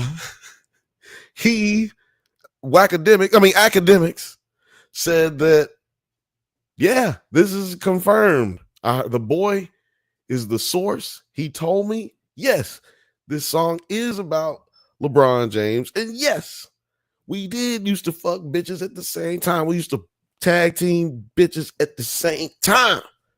That is like a confirmed by DJ Academics. If you believe that kind of things, if you're interested, I mean, you know, if you find him to be a credible source, then this is this is apparently all true. And he also has some lines about, like I said it at the beginning, like he was talking about how we couldn't destroy your public image. He said, talking about we family. Well, I'm not the cousin to visit. God forbid we ever got to tarnish your public image. meaning I did a lot to be quiet at the behest of, at the benefit of you. And then when this comes out about me being a PDF file, it's like, what's up, man? You ain't gonna say no, that ain't true. Come on, man. You see walking on my grave on the Amazon. It's international, man. Shit, goddamn it, man. My mama was watching that shit, man. Everybody watching this shit. That's how you sound, Drake. That's how you sound, big dog. I ain't gonna lie. I ain't the one to criticize like that, but you sound like a bitch. It's like, you sound like a bitch a little bit. So, yeah, with all that being said, I'm going to get into some more shit. Some, what do you call it? Evidence. But Producer T, have you been hearing any of this shit? Have you seen any of this shit? No, because I don't care about it. Well, I know none of this, and I'm so thankful. Actually, I'm kind of angry right now that I do know all of this, only because I came on the show now. I would have never known any of this. You wouldn't have known if you came earlier and then left right now. You wouldn't have known. I wouldn't have known. Now I know this, and I hate it. It's useless information that I feel that is kicked out like my childhood best friend's name now. Well, you know what? The thing is, it would be useless information unless if I wasn't going to elaborate and make it matter to us as an entertainment business, because this is also involving Universal Music Group. And I am trying to get to that, but I was hoping you had an opinion so that I could roll this blunt a little bit, but I can't bullshit my way through this. No, but I can talk about other music news that is happening that's related to us and myself, which is that the company that I'm involved with, Enlight, that's the letter N-Lite, the newest Black-owned anime company that's both operating out of the USA and Japan. We have an incoming deal with The Weeknd to help us do soundtracks for a couple of our own things. Oh, Carte Blanche! You giving him Carte Blanche over everything? All I know is that I'm going to use this influence so I can speak with The Weeknd to see if our production company can get that Idol season 2 coming out. What if we animate it? I'm going to be like, look, they don't want to do live action, but we can animate it. And we can get you that Idol season 2. I know you want to do it, Abel. That's what I call him. Oh, so you got Carte Blanche to just call him Abel now? No, I've never met him. But when I do, that's how that conversation is gonna go down. Oh my God! We do have Janelle Monáe, and we Janelle Monáe have Masego. Masego, are you related to Janelle Monáe too? No. That's the actual person who recruits music, knows them. They went to college or something together. She went to Spelman. There's some Spelman. Shout out to Spelman. Isn't that in Atlanta? Where's it at? Shout out to me not knowing nothing across about. The street from Morehouse. That's the only thing I know. That's Spelman next door to Morehouse. I think that is all Atlanta. Yeah. Diddy went to Morehouse. Crickets. You know what though? I gotta take that off. It's hot in here all of a sudden. The information you just gave us does lead us back to Drake, because didn't you just say that The Weeknd is going to be involved? The Weeknd is also in this song. He's talking about how he didn't blow up The Weeknd's car, because apparently The Weeknd's car got blown up or something while in Toronto area, but he lives in LA, and then his house was shot up in LA, but he wasn't there. Yeah, this is all during when Drake's house got shot up. This was the next day or some shit. within the same week, the weekend house got shot up, or somebody tried to break in something. It was crazy. It was here in like the Los Angeles area, like Irvine. Oh, that's just some Jocelyn stands. Well, him and Drake have a beef, like a real serious Toronto Ting Mon beef. But I'm also under the impression that, like, while that may be the beef, I just feel like The Weeknd has other beefs or other people that just don't like him. Like, I feel like it might not be his fault, but I also feel like he's the type of person that gets people to not like him easily. When it comes to beef, it's usually other people's people. Like it's not usually like the artist, the star. It's usually somebody behind the scenes that they're friends with, getting into it with the other people's friends that they're friends with. It's cross-pollinating. Some of your friends shouldn't meet your other friends, really. You live by that? I live by that. Like, some of my friends ain't meant to hang out with the other friends. Like, y'all ain't gonna really get along. Y'all gonna find like, this dude, he ain't really meant to hang out with. You got some friends? I think what's worse is when you like meet two friends at the end of their friendship. Like, you meet them at the same time, so you don't really know too much about them. They're on the same level as you. And then the next thing you know, they fucking hate each other. And it's like, I'm really not in this, man. My name's Paul. That's never happened to me. Y'all. Damn, you know what? That's interesting. That's never happened to me. Oh man, that's happened to me like 4 or 5 times since. Maybe it might be just the Denver stoner community, but everybody I fucking meet just ends up hating each other. It's like, I met all you people at the same time, and now all of y'all fucking hate each other. I've lived in like 2 different atmospheres as far as friendship goes, like living in Alabama and then living in LA. Like, those are 2 different atmospheres as far as friendship goes. Because in LA, people just, like, if they don't want to fuck with you no more, they just don't call you no more. And then, like, when you see them out, they're like, "Oh my god, I haven't seen you so long. It's crazy. We gotta hang out. What are you doing next week? What are you doing next week? Oh, you know what? We gonna figure it out, man. We're gonna have come on, man. Let's have some beers. Y'all hang out right then, and that's about it. The next 4 years of your life, you don't ever see this person again unless you bump into them. So yeah, it's a little different. But so, man, people break up with people over here because of gas prices. Like I just gotta break up with this nigga. I can't keep going out to fucking Culver City. I can't keep going out to the fucking Inglewood to hang out with this motherfucker. I broke up with my cousin, man.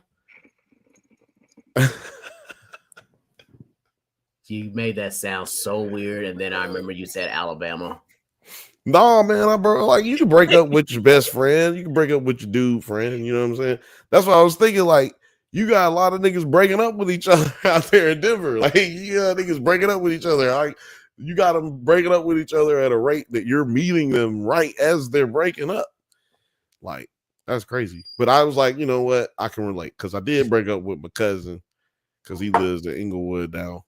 Like, he lived downtown. I used to go over there, hang out, play board games, and nigga moved to Inglewood. It's like, my nigga, that's like an hour away, baby boy.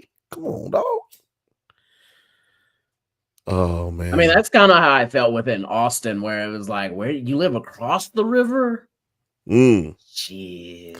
I've never been to Austin. They got a big ass river there. Don't really go like going up north that much. What's the river called? You don't remember the river? Lady Bird Lake. Oh. It used to be called Town Lake. And then I helped put her into Early Grave, and they renamed it after her. Huh. That's interesting. Yeah, well, Town Lake, and then it became Lady Bird Lake. Lady Bird Lake. Named after Lady Bird Johnson. First lady of can I pull up this? LBJ. She's the reason why we have Texas wildflowers. Oh. Okay, I think this is the part where he was talking about this is the part where Drake was talking about The Weeknd right here, I think. He said, I don't give a fuck about you snakes or these other musicians. See, okay. Now, see, that's where I think he's directing his guns now over to the Weeknd. I don't give a fuck about you snakes or these other musicians. Niggas started fucking with my family. I'm going to prison. Stop. Go away. Go away. Niggas start fucking with my family. I'm going to prison, and we all crashing out together. My brother's complicit. Who put a pipe bomb in your trunk? It wasn't Exhibit. I'm trying to blow the doors off that bitch when you touch the ignition. But then I gotta remember who made this shit come to fruition.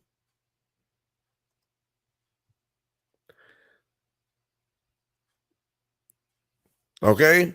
Okay? Okay? Like, it ain't just like, these are veiled threats or confirmations that, like, yo, nigga, I will reach out and touch you. Or, yo, nigga, I have reached out and touched you. Or, oh, nigga, was it me who reached out and touched you? Well, maybe it wasn't. I don't know. Maybe it wasn't. Mm-hmm. But it's like, if you're gonna say those types of things in a song, isn't that considered defamation of character if those things aren't true? And like, if the lawsuit that you have out for to say that, hey, this is defamation of character, doesn't that fucking fall in a situation where that's not true? Mm-hmm. Yeah, I don't know where he's going with his lawsuit and how it's gonna work out. Yeah, it's interesting. I don't know. I thought it was a play to get more money, which is the only reason I'm talking about it. I think it's a play to get more money from Universal Music Group on this contract that he's got coming up. You know, he's trying, and you know the way that kind of shit works. If they see that you're not really worth the value that you were at before, they're not going to give you more money. They're going to give you less money. They're not going to give you the same money. It's just going to be less. So that's the reason I'm talking about it. Universal Music Group is one of the few movie companies, television companies, and music companies left in this whole fucking country, in this whole world, really. Like, there's only like 6 in the world, maybe 10 in the world, if you're including like Africa, the Latino community of music, and the UK and shit like that. Like, really, probably only like 10, if that, because we got 4 here in America, and really it's 2. Because when you talk about the agencies, there's only really like 2 big agencies, and so they're really the ones that move people around in this business. But yeah, I don't know what's, like you said, I don't know what's gonna come of this. My point was really to stay on the Drake of it. I mean the LeBron of it, because I just think that's kind of fucked up. Would you? This is a question. If a guy, you know, because I'm not even gonna call it a homie. Like, I don't even know how. I don't know why he's saying that they were so close. Like, he did at one point say that he used to check up on his son like a pediatrician. Like so he's saying like, oh, you know, you used to call me and we was dogs. Like, what the fuck, man? And I'm like, damn, this nigga really, his feelings really like really hurt, nigga. Like, you named a song after this nigga high school and shit. Like was y'all fucking? Like, like his feelings hurt like they was fucking. Man, I don't know. It's kind of, would you well, I don't know. Do you think that they was fucking? They start fucking, it was gross.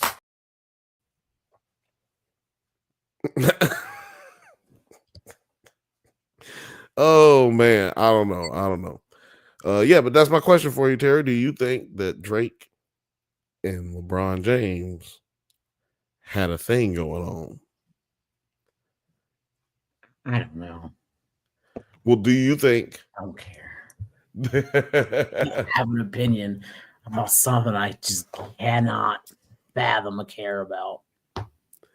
Well, LeBron James is known as like a perfect person, basically, off of the court.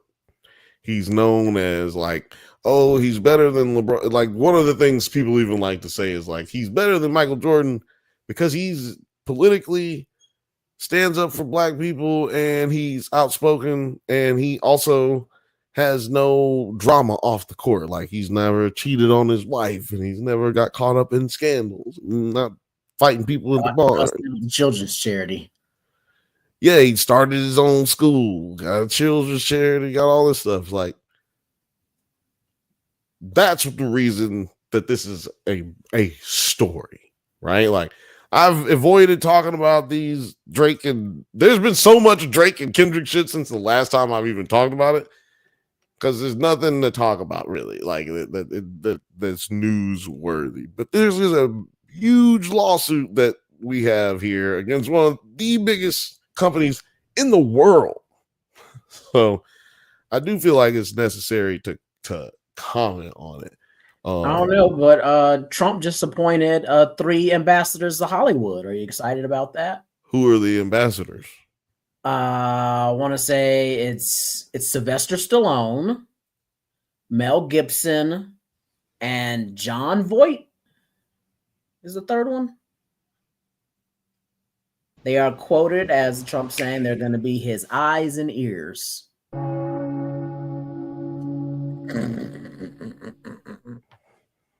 Now that I got that one, like now that I know it's there, it's coming. Oh, no, that's the wrong one. It's coming in all the time now. So yeah, because Hollywood's losing all the damn jobs and everything. It's all overseas. They're gonna make Hollywood great again. Ain't no jobs overseas in Hollywood. They're all in Atlanta. I know. Also, I was just like, what are you talking about? Most things just get moved to different states.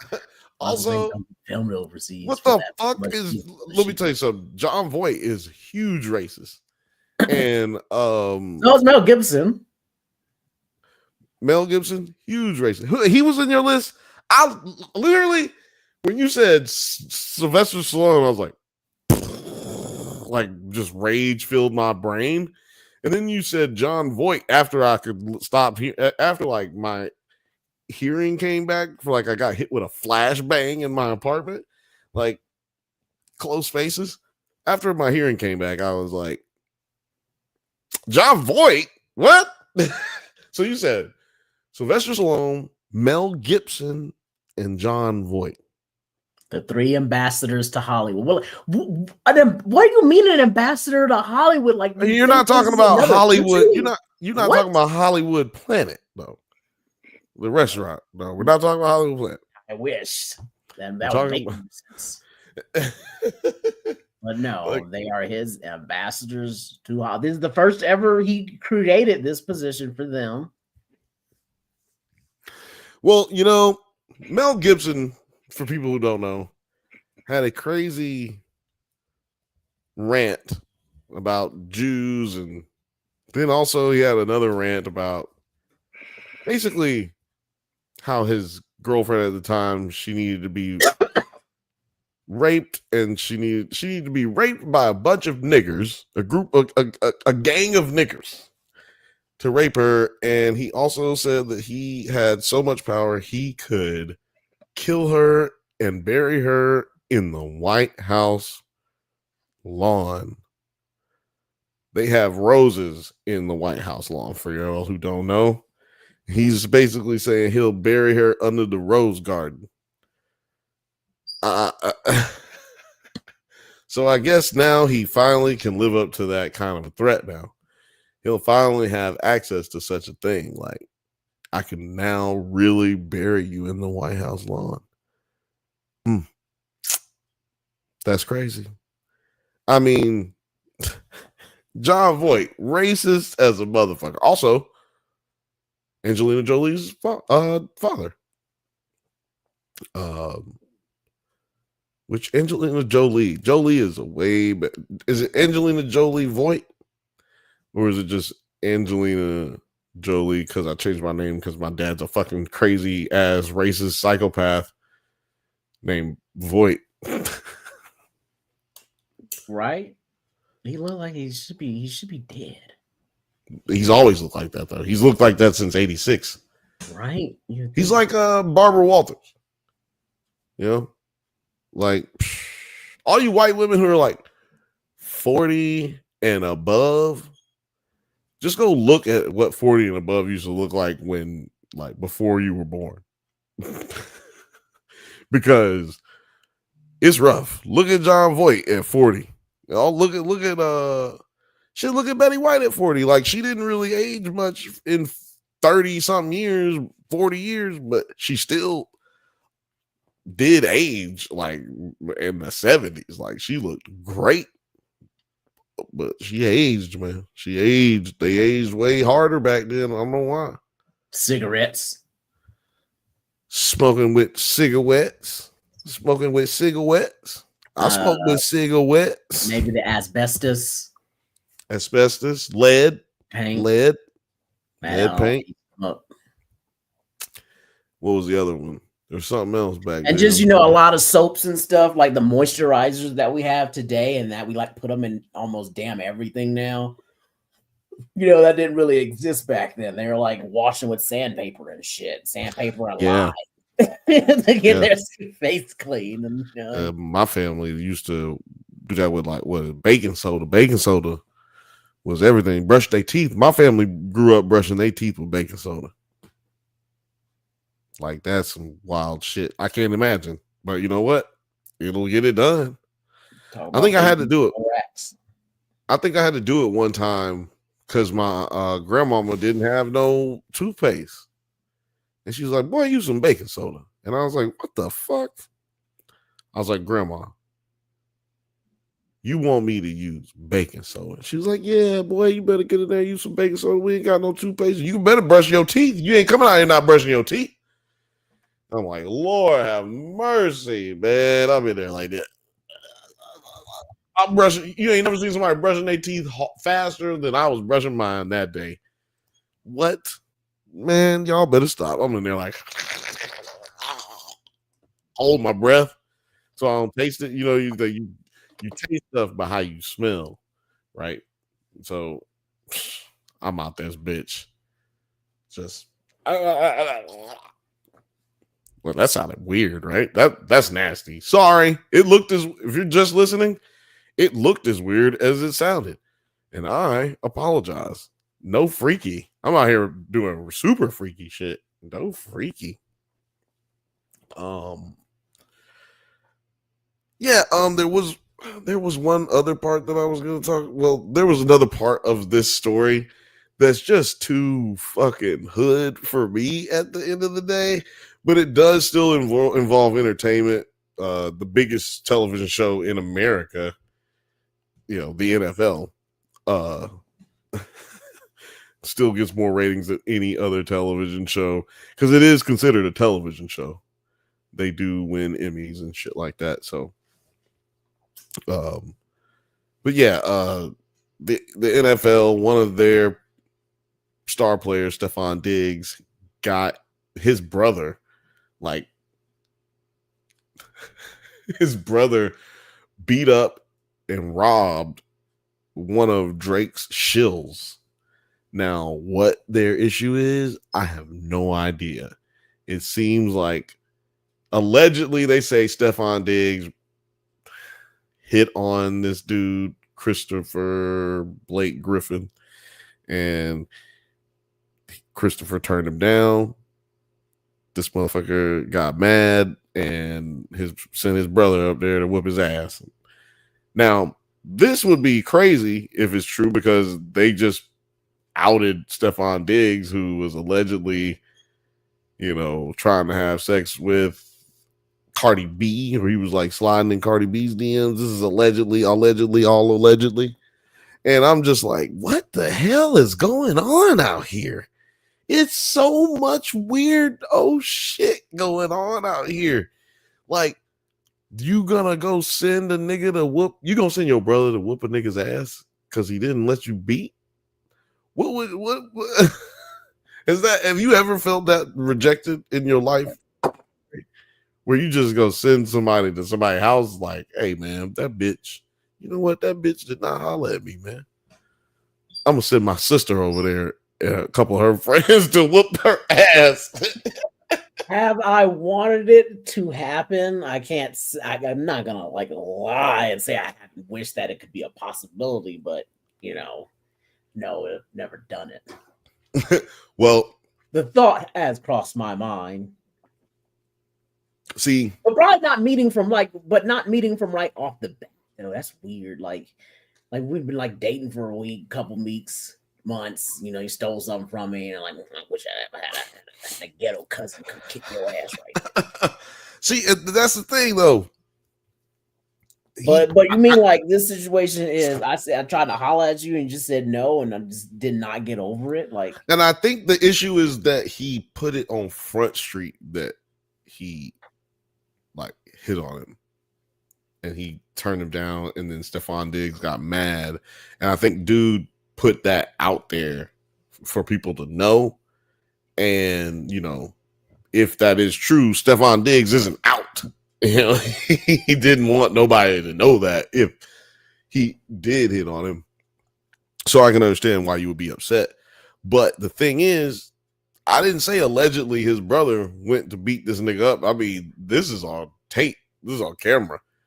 They got this shit. This is so fucking funny. I would play it I would play it for y'all if I had the ability to, and if YouTube wouldn't go snap act crazy. But this motherfucker gets off the elevator and he sees Stephon Diggs' brother sitting there. And he's standing at the door like they looking for him, knocking on the door, waiting on this nigga to come out. And he steps off the elevator. He's like, ooh. He sees the motherfuckers immediately. He tries to like back up. It was like the Homer Simpson shit where he backs up into the bush. He tried to back up. He's like, ugh. But then they saw him and they caught the elevator. It's like, no, nigga, come over here. They started whooping his ass in the elevator and robbed him. It's all on camera. I'm like, yo, man, these is dumb criminals, dog. Y'all dumb criminals, man. Y'all stop sending y'all's brothers out here to commit crimes. Fucking athletes. Y'all are the slickest niggas in the world. Y'all think y'all slick. Whoop a nigga's ass with all kind of cameras in the hallway, cameras in the elevator. That's wild, man. But yeah, I ain't gonna talk because that goes even deeper into other shit. But I'm not gonna talk too much about that shit. But it did get into more LeBron shit, and I just feel like if it's true about LeBron, even if it's true, I don't think that's some shit that you just tell. Like this nigga liked another nigga's song, man. He friends with both of y'all. He liked this other nigga's song. You didn't do a show for your song. How you know he didn't like your song too? He might have liked your diss songs. It's just songs, man. It's just songs. That's why it's ridiculous that we have to talk about this right now. Because you now suing one of the biggest companies in the world because you're saying that this other nigga had too many plays and they must have been the reason. Like, they're alleging that they not like us got over 40 million plays in 1 week. I don't even know how that's possible. I don't even know if there's enough time in the day for you to do that. 40 million plays in 1 week. 24 hours in a day. People were straight up playing it 5, 6, 7 times in a row. Yeah, I don't know if that was streaming or radio, though. I think that he was saying that it was on the radio. But look, let me tell you something. In Los Angeles alone, they played that bitch like back to back to back. I remember the first time they played this. This is the first song. This is a release. This is the release right here of Kendrick Lamar. Because Drake had just released his shit like an hour or 2 hours ago. Maybe it was even like 40 minutes ago. It's like, boop.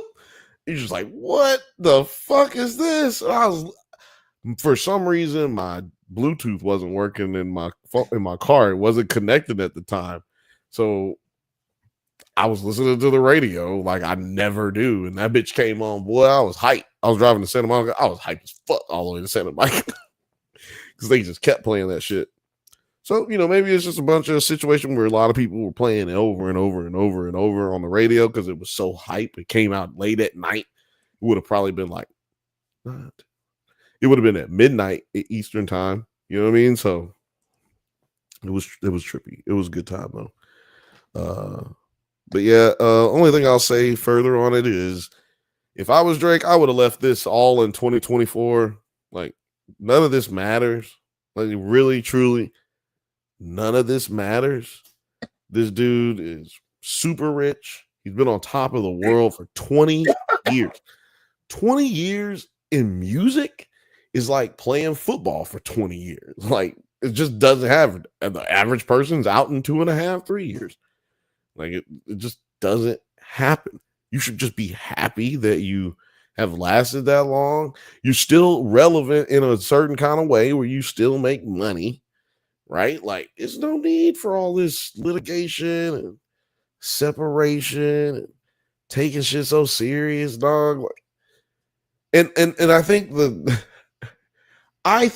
that the whole blow up of the They Not Like Us, I think that hurt him a little bit, like hurt his feelings. I think he thought, damn, everybody hates me now. It's like, no, man, nobody cares that much. Aubrey, I think you think we cared as much as it blew up.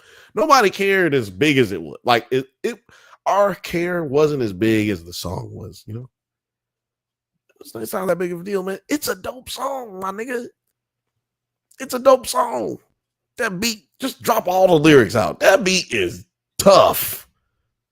So I just want to say, Aubrey, it'll get better, man. And if music isn't cutting it, man, you're a great actor, man. Go ahead and start acting. Like, isn't that what rappers are supposed to do in year 20 anyway? Like, year 10, 15, like, they supposed to, like, Ludacris, right? You got to just get into some movies. DMX was all up in movies. Come on, man. Drake can do that. Drake, I'm just trying to help you, dog. You know what I'm saying? I'm just trying to help you. I think that is great advice. You're with Universal already, man. What? Think about all that. Come on, dog. And you're worried about this nigga? It's nothing to worry about, man. Kendrick ain't even worried about you. The Weeknd, I don't know what's going on with y'all. That sounds a little bit more serious than what is even going on with all these other niggas. Like, that sounds serious. I just think that y'all can work that out too. But with all this other stuff, fuck it all, man. Fuck all these niggas, man. Just get back to making good music, or don't make no more music, man. Start acting. 50 Cent like you, go ask 50 for a job, nigga. 50 Cent will give. Could you imagine that? Like 50 doing a show for Aubrey? I could imagine that. You should go to the UK and do some more crime UK dramas. Yeah, he knew how to produce Top Boy. He brought that back. Just bringing shows back. That'd be fun. Speaking of Top Boy, you got a Top Boy video that's getting ready to premiere. It'll premiere sometime in the next 30 days at least.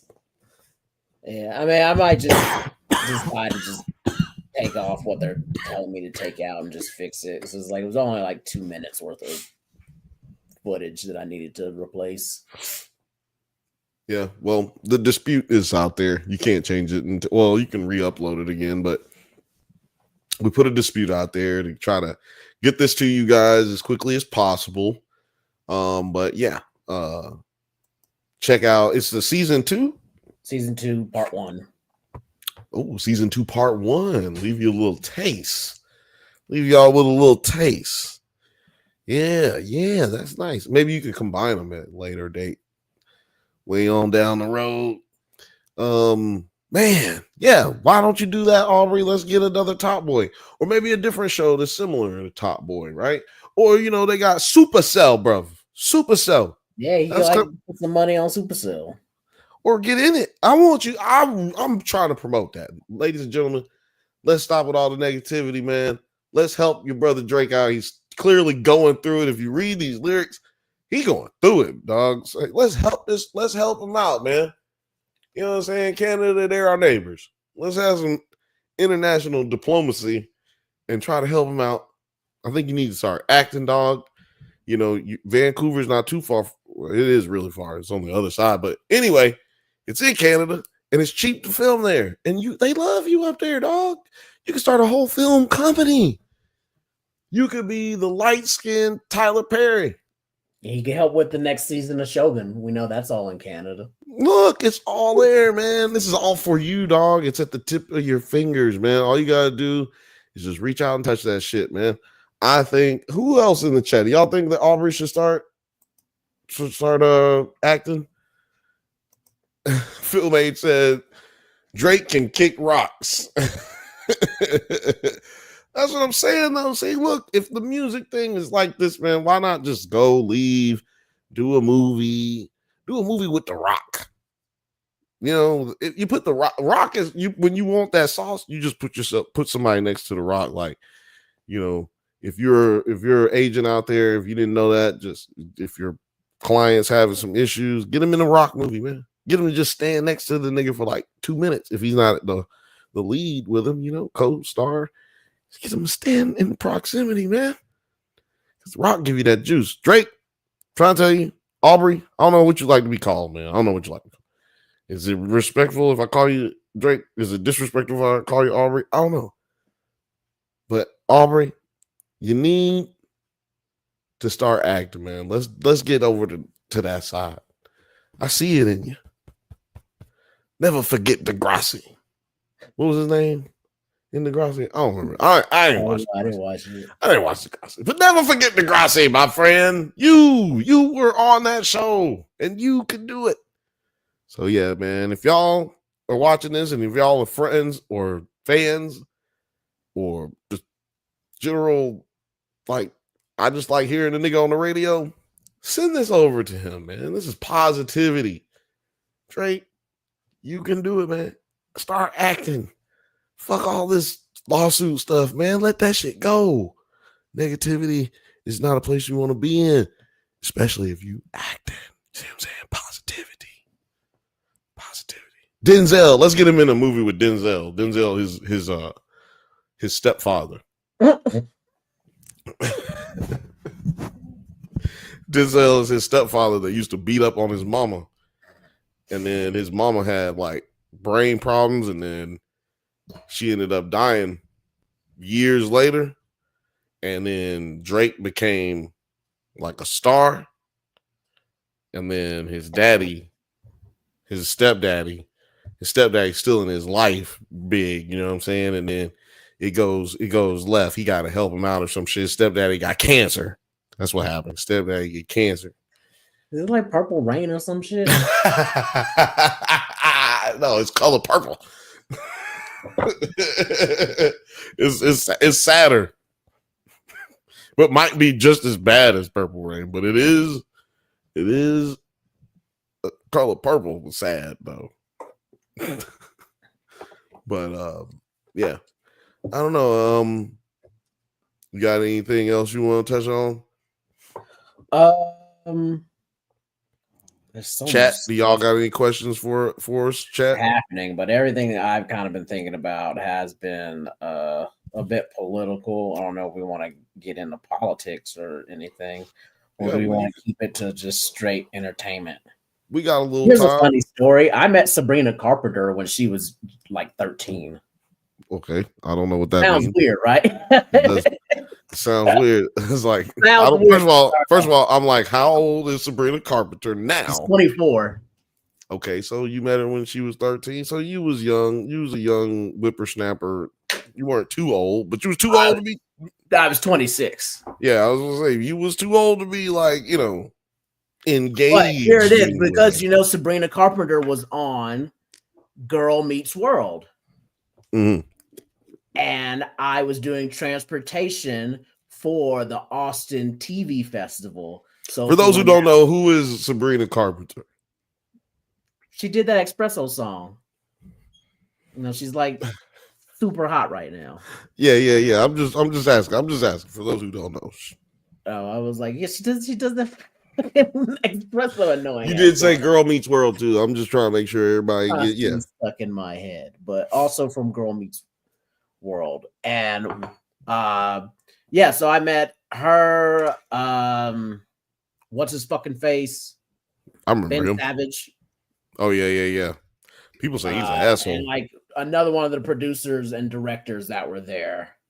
So that's how I met them. That's what I was like. I met her when she was 13. I was like, that's weird. I was like, no, it's not. But it's not weird. It just sounds weird when it's said out loud. With zero context, it sounds weird. Zero context. It's like one of my favorite zero context stories to tell people, and just like leave it up there. Just leave it up there and see if anybody catches it when it comes down. Oh man, I don't think anybody's fucking with my take as far as Drake should start acting. I honestly thought that show was gonna fail, and they were never gonna be heard of again, like at all. We would never hear from her again. It did fail, didn't it? Or is it still going? No, it actually, I think it ran for like 3 or 4 seasons or something. It ran for more seasons than I thought it would have ran for. I thought it was going to get one and done, and it did not. That's interesting. I thought, because I didn't intend to watch it, and I think if you're going to bring back Boy Meets World in any kind of way, make it Boy Meets World. Like, bring back Ben Savage, have adult problems. Motherfuckers be having problems. All the rest of your whole life, you're going to have problems. From middle school to goddamn death, you're going to have some problems, man. So might as well just... I want to see what happened to Corey when he got older. Well, I mean, he married Topanga, and they had a daughter, and that's what the show's about. I know, but I just want their problems. I don't care about their daughter's problems. I don't know if it actually really ever kind of touched onto them with their adult problems sometimes, because I was just not interested in the show. I was like, I don't care. I was like, this is clearly going to be marketed at teenage girls. Why? Exactly. That's what I'm saying. Like, why would I care? This is not. It's not it was Boy Meets World, because my homie at the time was trying to be his damnedest to be a PA with Ben Savage's production team, and he actually got the job. Congratulations to him. He was the dude was like, if you come out to LA, I will put you to work. And my homie was there in 2 months. And do you want to say his name, or you want to just keep him? I mean, his name's Darren. So shout out to Darren. Darren, wherever you are, I know you're doing good things. And yeah, shout out to Darren. I mean, I heard Ben Savage sucks. Fred Savage. I heard they're not nice, but you know what? I don't know them. But it wasn't through the Savages. It was the producer of the show. Right. There, so he talked to him. But I'm just saying, you said you met him, and I was like, man, I don't know if he's a bad person or not.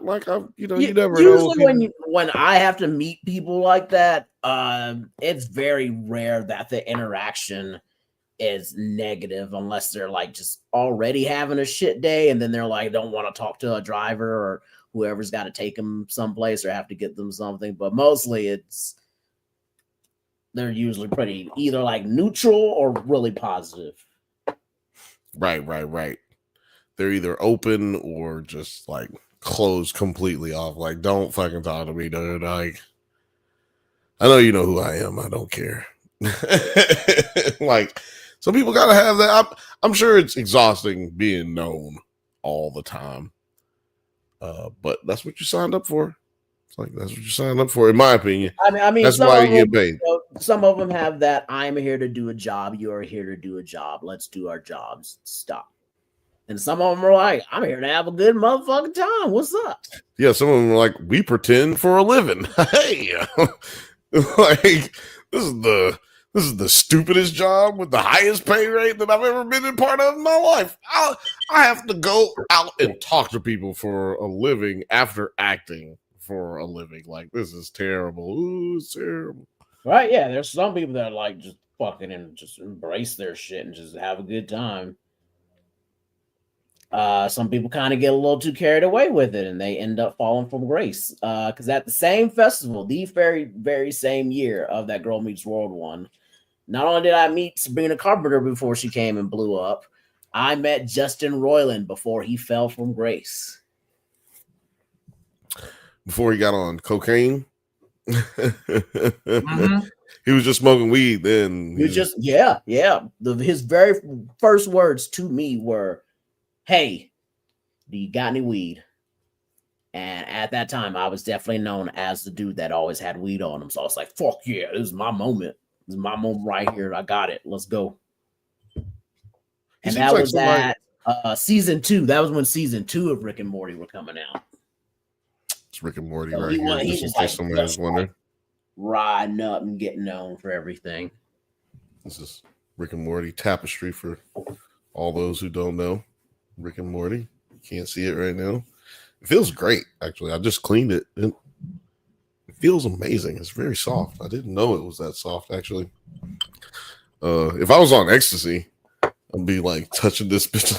Oh man, this is. Orange Chestnut was there, but I didn't really get to say hi to him though. I was kind of pissed. My mom recently met Tay Diggs. Let me tell you something. What is he up to? That nigga's so little. Tay Diggs is just being famous, man. Like, he's super rich. People forget he was a supermodel. Like, that nigga is super rich. Because models, for people who don't know, models make buku bucks when they're on that level. Like, they don't have to really. Like, Giselle Bundchen, Tom Brady's ex-wife, now ex-wife. She's been worth like $100 million since 2002. I mean, you also got to think about it. If you're a model, you're really not putting money up into things a lot as right an actor would. Because if you want to be an actor and you want to get good roles, guess what?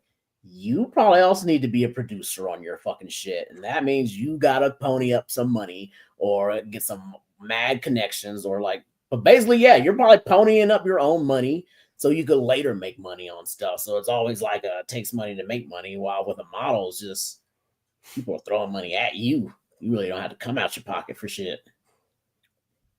Pay your agent, pay your taxes. No, do cocaine. No.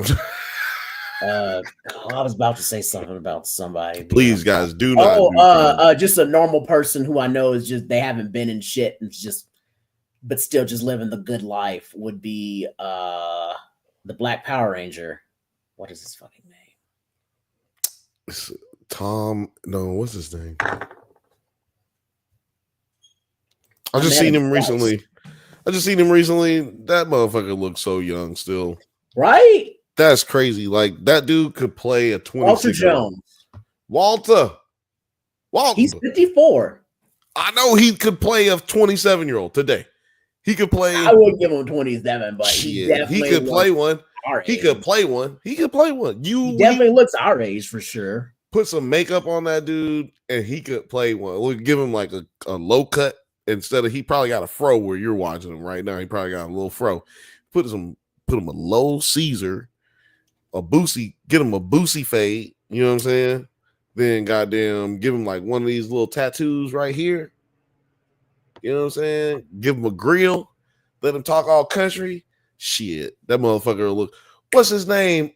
Jason Weaver, who I got his personal phone number. You know what I'm saying? Shout out to Jason Weaver, Chicago's favorite. But he was in that movie Atlanta. Remember, playing a high school student with T.I. of all fucking people. And Jason Weaver got to be damn near 60 at this point. But yeah, he was like a 40-year-old dude playing a fucking kid. I've never seen anything like that. But some niggas got baby faces enough where they can do it, you know? It makes it a little But yeah, that's talk about a dude that's just out there just signing autographs, going to cons and getting shit bought for him and just chilling. happy as fuck. I saw him like him and Stayed out of trouble. Like you had your limelight. Didn't let it suck you down. At least not publicly. You know. no, he didn't. He had a lot of fucking issues with that's why he wasn't on the show. Him and the Red Ranger, Jason, on the show, they left because they weren't getting paid. They were standing up on business. Like, you know, they were making whatever the state minimum wage was back then. They weren't signed to SAG at the time. They talk about it on there. They got a YouTube channel now too. I saw about that. I haven't checked it out yet. I watched one episode and it was the one where they talk about why they ended up leaving, which I already knew the reason, but I never heard them specifically say why. So, and the other person that left was the Yellow Ranger, the girl who played Trini.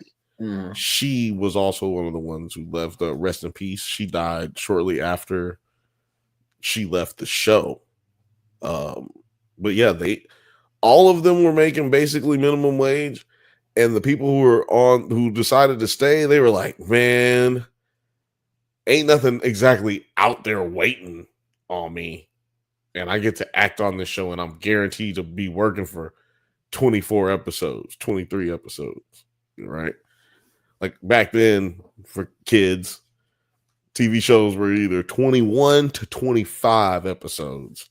It wasn't none of this 10, 6, 7, 5, 12 episode seasons. Some bullshit. Right, they called it a season because it would last the whole, season of fall, like 3 months, not like 2 weeks worth of shows. Yes, absolutely.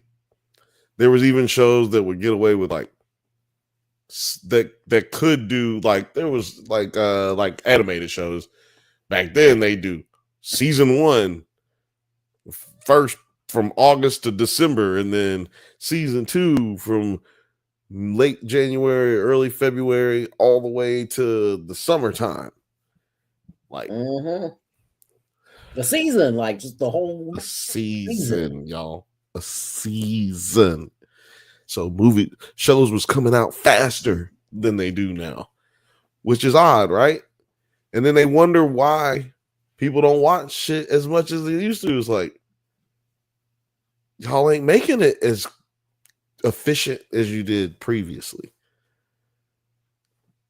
And also comedies need to come back. It's a super cheap, super efficient way to make money in Hollywood.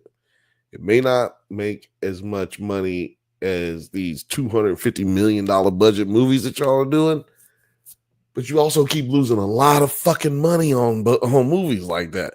I don't know if you were watching earlier, but I remember last night we were talking about how much money did A Different Man make, or The Different Man. A Better Man. Better Man. Was it A Better Man? A Better Man.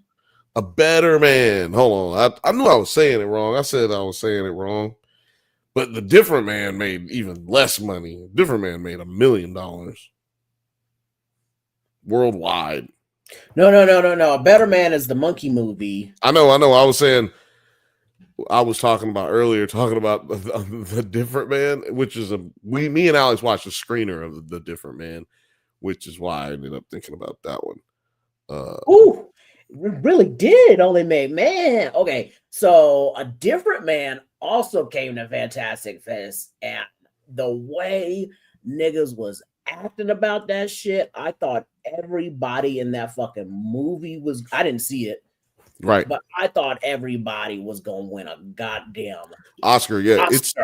It's way made niggas talking about after they came out of that movie.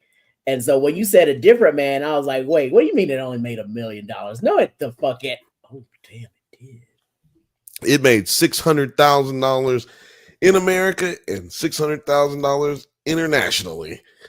And what? Which is Sebastian Stan? Everybody was talking about Sebastian Stan. They was like, dude. I mean, like the women over there was about to cut a nigga if you like interrupted them seeing Sebastian Stan. Like, me and Alex were watching it, and then I Started watching I it. swear Kirsten was gonna cut somebody if you made her miss Sebastian Stan. Shout out Kirsten, one of our fellow nerds. But I left. Alex was watching it. I left.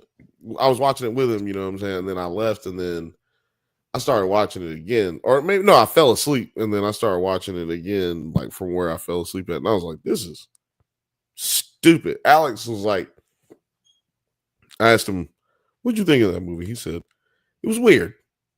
He said, I thought it was gonna be way better than it was, but yeah, it was weird.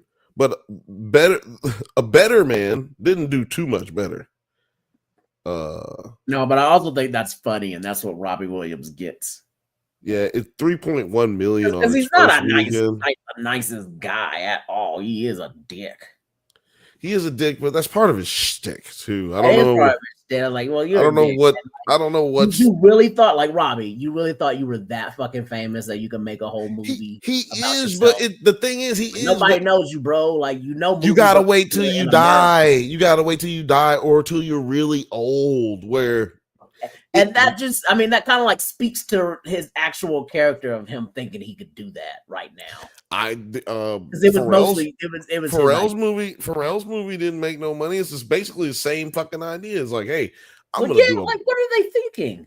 You're too young, dude. You know what you need to do right now at this moment in your life for you to get that biopic? You need to make some good shit right now. That way, when we get to your biopic, it doesn't end when you're 45. Like y'all are just in your 50s and 60s right now. Dude, the reason Ray Charles had a biopic is because he was 60 years old, still making music and entertaining people all over the world still. Like, he died in his 80s. Nigga was a heroin addict. Like, do some shit in your late of your life too. Ray Charles, I have to say, he had been famous for so long and so going that it got to where a generation of people were just like, how did this nigga come out again? And so his biopic was interesting because it was like, yeah, right. I know Ray Charles, but I don't know much of his past or anything. It was way before me. Exactly, and that's why you have to. Pharrell is just like, nah, dude, we know who you are and know how you began. Like, what the fuck are you rehashing? Like, Robbie That's Williams, why you. I can still just look you up. You're not that long. Robbie Williams and Pharrell are similar in this sense. They're both megastars in the countries that they're in, right? And they're both too young to have biopics. And they're both in the later stages of their careers. So you should make, in my opinion, you need to have made something and contributed something in your field bigger than what it is that you're contributing to, or bigger or just as big. Because like you said, Ray Charles stayed relevant because he kept playing music. He kept being on television. He kept, doing shows. Maybe he was doing that because he had a heroin addiction, but also he was doing it because he's a great musician and well sought after, right? And then revived again when Jamie Foxx and Kanye West do a song with his. Who could have a biopic? Aerosmith. But that's because what did they do in their 50s and 40s? They said, hey, we're going to put out an album. We're going to get back together. This is what you're supposed to do, guys. And Aerosmith, you wait till you get to this point to where it's just like, yeah, I forgot how they even came about. Like, it's been so fucking long. I don't remember Aerosmith's past at all. Yeah, they're from the 60s and 70s. Yeah, exactly. So they can do it. Like, anybody else, like, no. If you became hot in the 90s, you should not be making a biopic right now. You need to be working still. If you think need to be working still, you need to actually be working some more. What's up, Penny? You feeling talking? You want to look into the camera and talk to everybody? It's like, hey man, this is really stupid. You want to touch me? Touch me. Touch me. Don't touch me. No, back up. Yeah, man, a different man. Damn, 1.3. And there was the A24 distro movie. Yeah. Golly, like just the way they were talking about, I thought this was just gonna be the talk of the town. No, yeah, it was the talk in one town. 1.3 million. It was the talk of one town specifically. 1.3 million. The town of film festivals. Sometimes that happens. Those people have a bit of a bubble. Which does suck, because like sometimes you do see a film where you're just like, damn, this shit ain't got enough respect on its name. This is like one of the greatest pieces of cinema I've seen, and no one will ever really see it again. Exactly. Like, well, I don't know if that's the case for this movie. Please go out there and watch it on streaming or whatever, because this can't be in studios anymore. I mean, neither one of these movies, no. But I am interested in what y'all think, though. But we're talking about a different man and the different man and a better man. Which was very, very confusing at the festival when they both came out at the same time. It was like, wait, which movie are you talking about again? Maybe that's why both of them did bad. Maybe that's why both of them did really bad, because nobody knows which one I'm supposed to be seeing, and then they get to the wrong. This is like 2025, not a good year of the man. Oh, whether man. He's a better one or a different one. He's a different, better man. Maybe that's what we can say about Trump was like, we definitely didn't get a different man, and we showed didn't get a better man. And you see a better, different man. We got a different, better man. Or a better man. They both did. We didn't get a better, different, better man. We got a better, different man. I don't know. It's so fucking crazy. Oh, man. Damn. Penny? I don't have a what are you doing? Quit hitting me. I don't have a things Bill's tired of talking about, or things Bill's tired of hearing. I don't have an episode. I don't have a segment for that today. Yeah.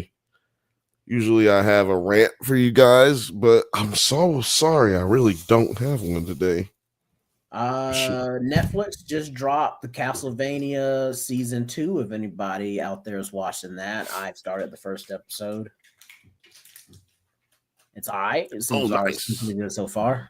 Check it out, y'all. Check it out. It opens up pretty good as Alicord, and I was thinking how just conceited and messed up is that kid's name. Like, he is the son of Dracula, but Dracula's real name is Vlad Tepes.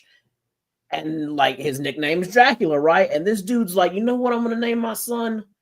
I'm gonna name him my nickname, and we're gonna spell that backwards. That's his name. Like, who names their kid? That's what his name's Alicord. That's the son of Dracula, because it's just Dracula backwards.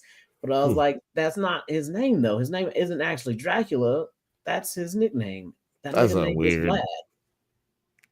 It's a weird nickname. That's true. That's actually a real. And I was like, and his mom was cool with that. His music. They show his mom in the series, and she was a cool ass lady. She was the only person that could like stop Dracula from being Dracula and made him like chill out for like 30 years. That's his music. That's his. But yeah, I also just think, the whole concept of Castlevania is pretty funny from not funny from Dracula's point of view, because you finally achieved immortality and one family had decided to breed like fucking rabbits and just fuck with you for all of that eternity. That sounds like a crazy show. I'll need to check it out, but I haven't ever watched it. Imagine that you become immortal and I just decide to have a fuck ton of kids, and all those kids have a fuck ton of kids, and our whole family's goal is just to fuck with you because we know you're immortal. I don't know. That's how would you you finally achieve immortality, but there's this one family who just knows where the fuck you are all the time. They're just here to fuck with you every day. I mean, keeps things interesting. If you're here for an eternity, you might as well have something. At one point, you have to admit, it's like, well, at least I'm never lonely. Exactly. There's somebody who always truly knows me. There's somebody thinking about me. And I love that they're thinking about me so much that they're able to pass it down from generation to generation. It's like Santa Claus, but real. That's how I would feel. I do have an idea for a movie that deals with like people who are immortal. Can't wait to really get a chance to put something like that out. You guys, if you go ahead and donate to the Drunk Banthas, we will go ahead and make a movie for y'all. You know what I'm saying? Go out there, donate. We're going to get you a movie made. Go over to the Nerds at Night, donate. We'll get you a movie made. It's a little cheap. It's cheaper to be over here, honestly. If you remember, it's way cheaper over here. I'm trying to get that changed over at Nerds at Night because it's only $1 over here. I don't know how to set it up on ours. I haven't played with it yet.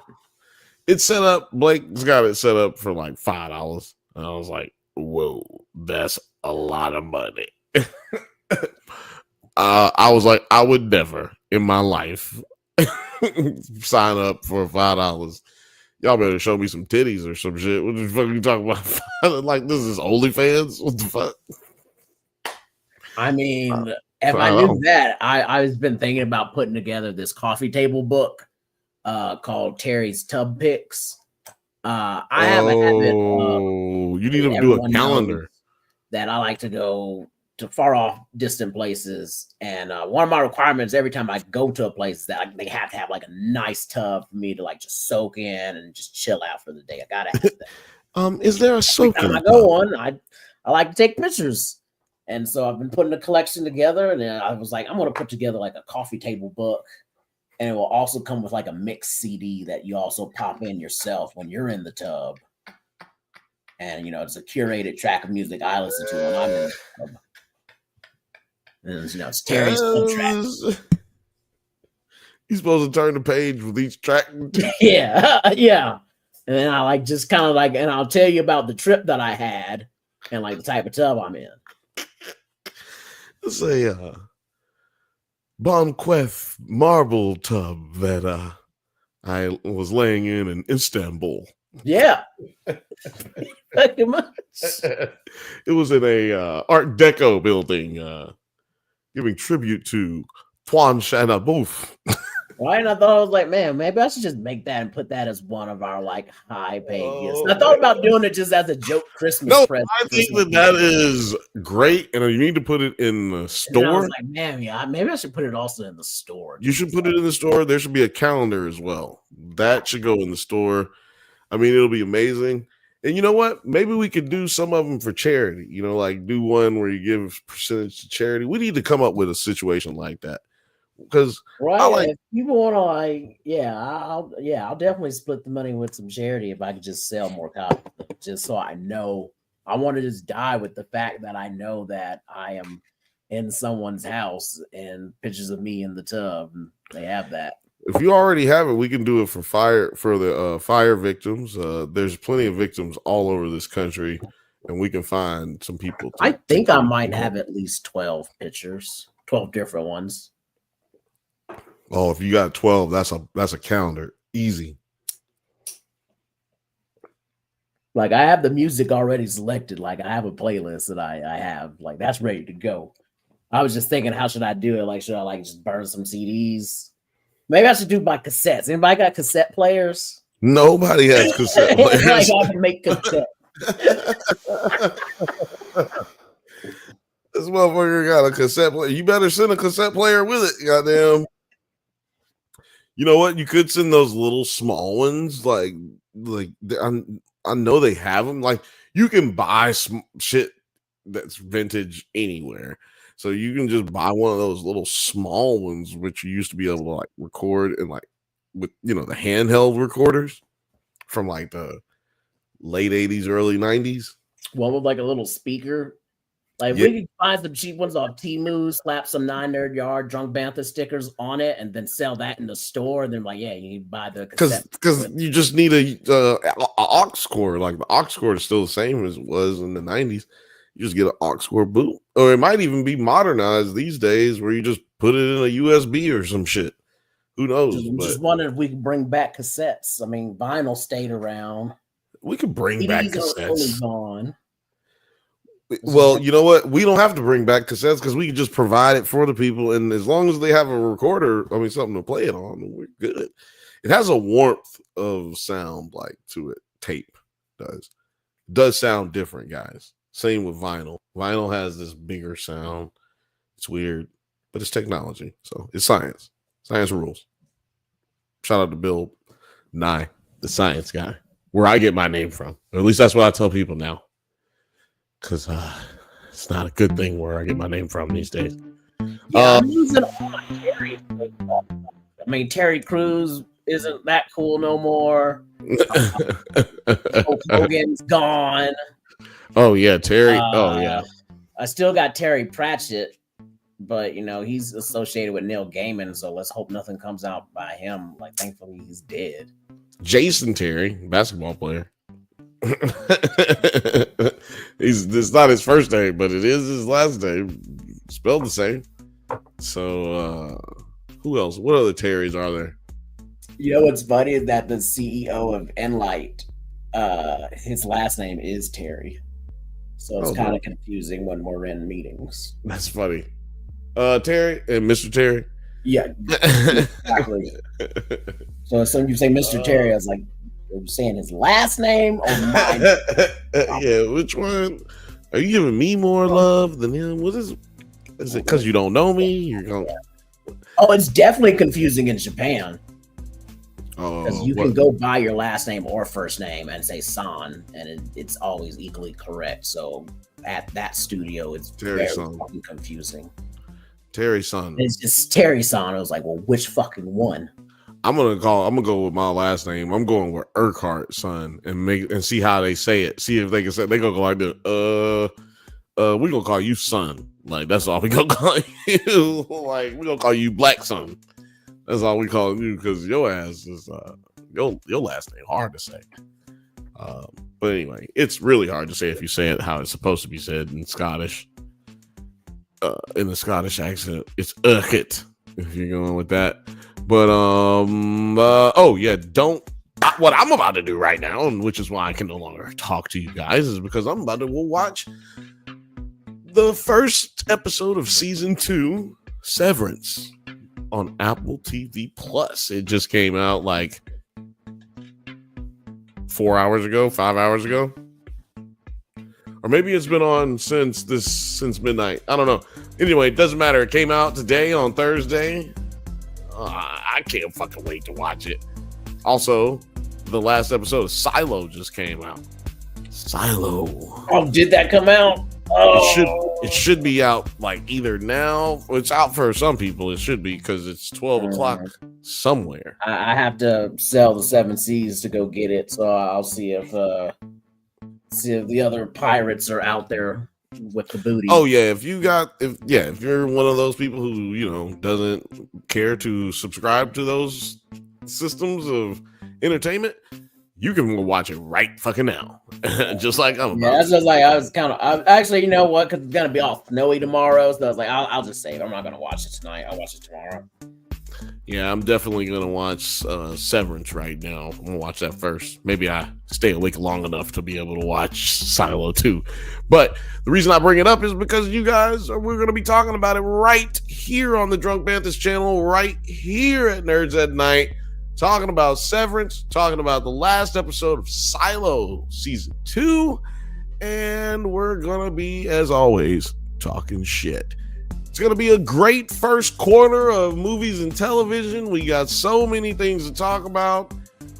Black History Month's going to be lit. We got that Nigga Bird movie coming out. Shout out to everybody who is just subscribed. Shout out to everybody who understands what the Nigga Bird movie means. We appreciate you guys hanging out with us so much. I wouldn't rather be anywhere else in the world than here with you every Thursday at 8 p.m. Or I do that all the time. Every Thursday at 8:15 p.m. we are live. You can see it right there in the background. We are always live. Shout out to, she's not even here. I was about to say shout out to Penny, but producer P went to bed. It was too late for her. Shout out to Terry. Terry, can you tell the people where they can find you? Always, you can clearly find me here pretty much every other episode. You can find me next Monday here again because we're going to be talking about the silo conclusion. And then if you want to find me, then go to T-Pins Co. and order you some pins. We got some fresh ones that just came in. Yeah. It's right down there, T-Pins Co, guys. T-Pins Co. Go ahead and hit it. Yeah, you guys know where you can find me. You can find me on @DrunkBanthas on Instagram. You can find us on drunk_Banthas on Twitter, nerds_night on Twitter. I don't know what the Nerds at Night one is. It's hard for me to remember, but just type in Nerds at Night on Twitter and you'll find us right there. We also are on Instagram, Nerds at Night. I keep forgetting that too. But yeah, hit us up on all of those things. Check all the descriptions. Everything should be there. Check out the merch store. Please like and subscribe. When you hit that like button, it doesn't cost you anything, but it damn sure helps us out a whole lot. And thank you to everybody who has joined as members. We will see you right here on the Drunk Banthas channel and Nerds at Night channel for the Drunk Banthas podcast. Can't fucking wait to talk about Severance and Silo. God damn it, I'm fucking happy. So good to hang out with you guys. Peace.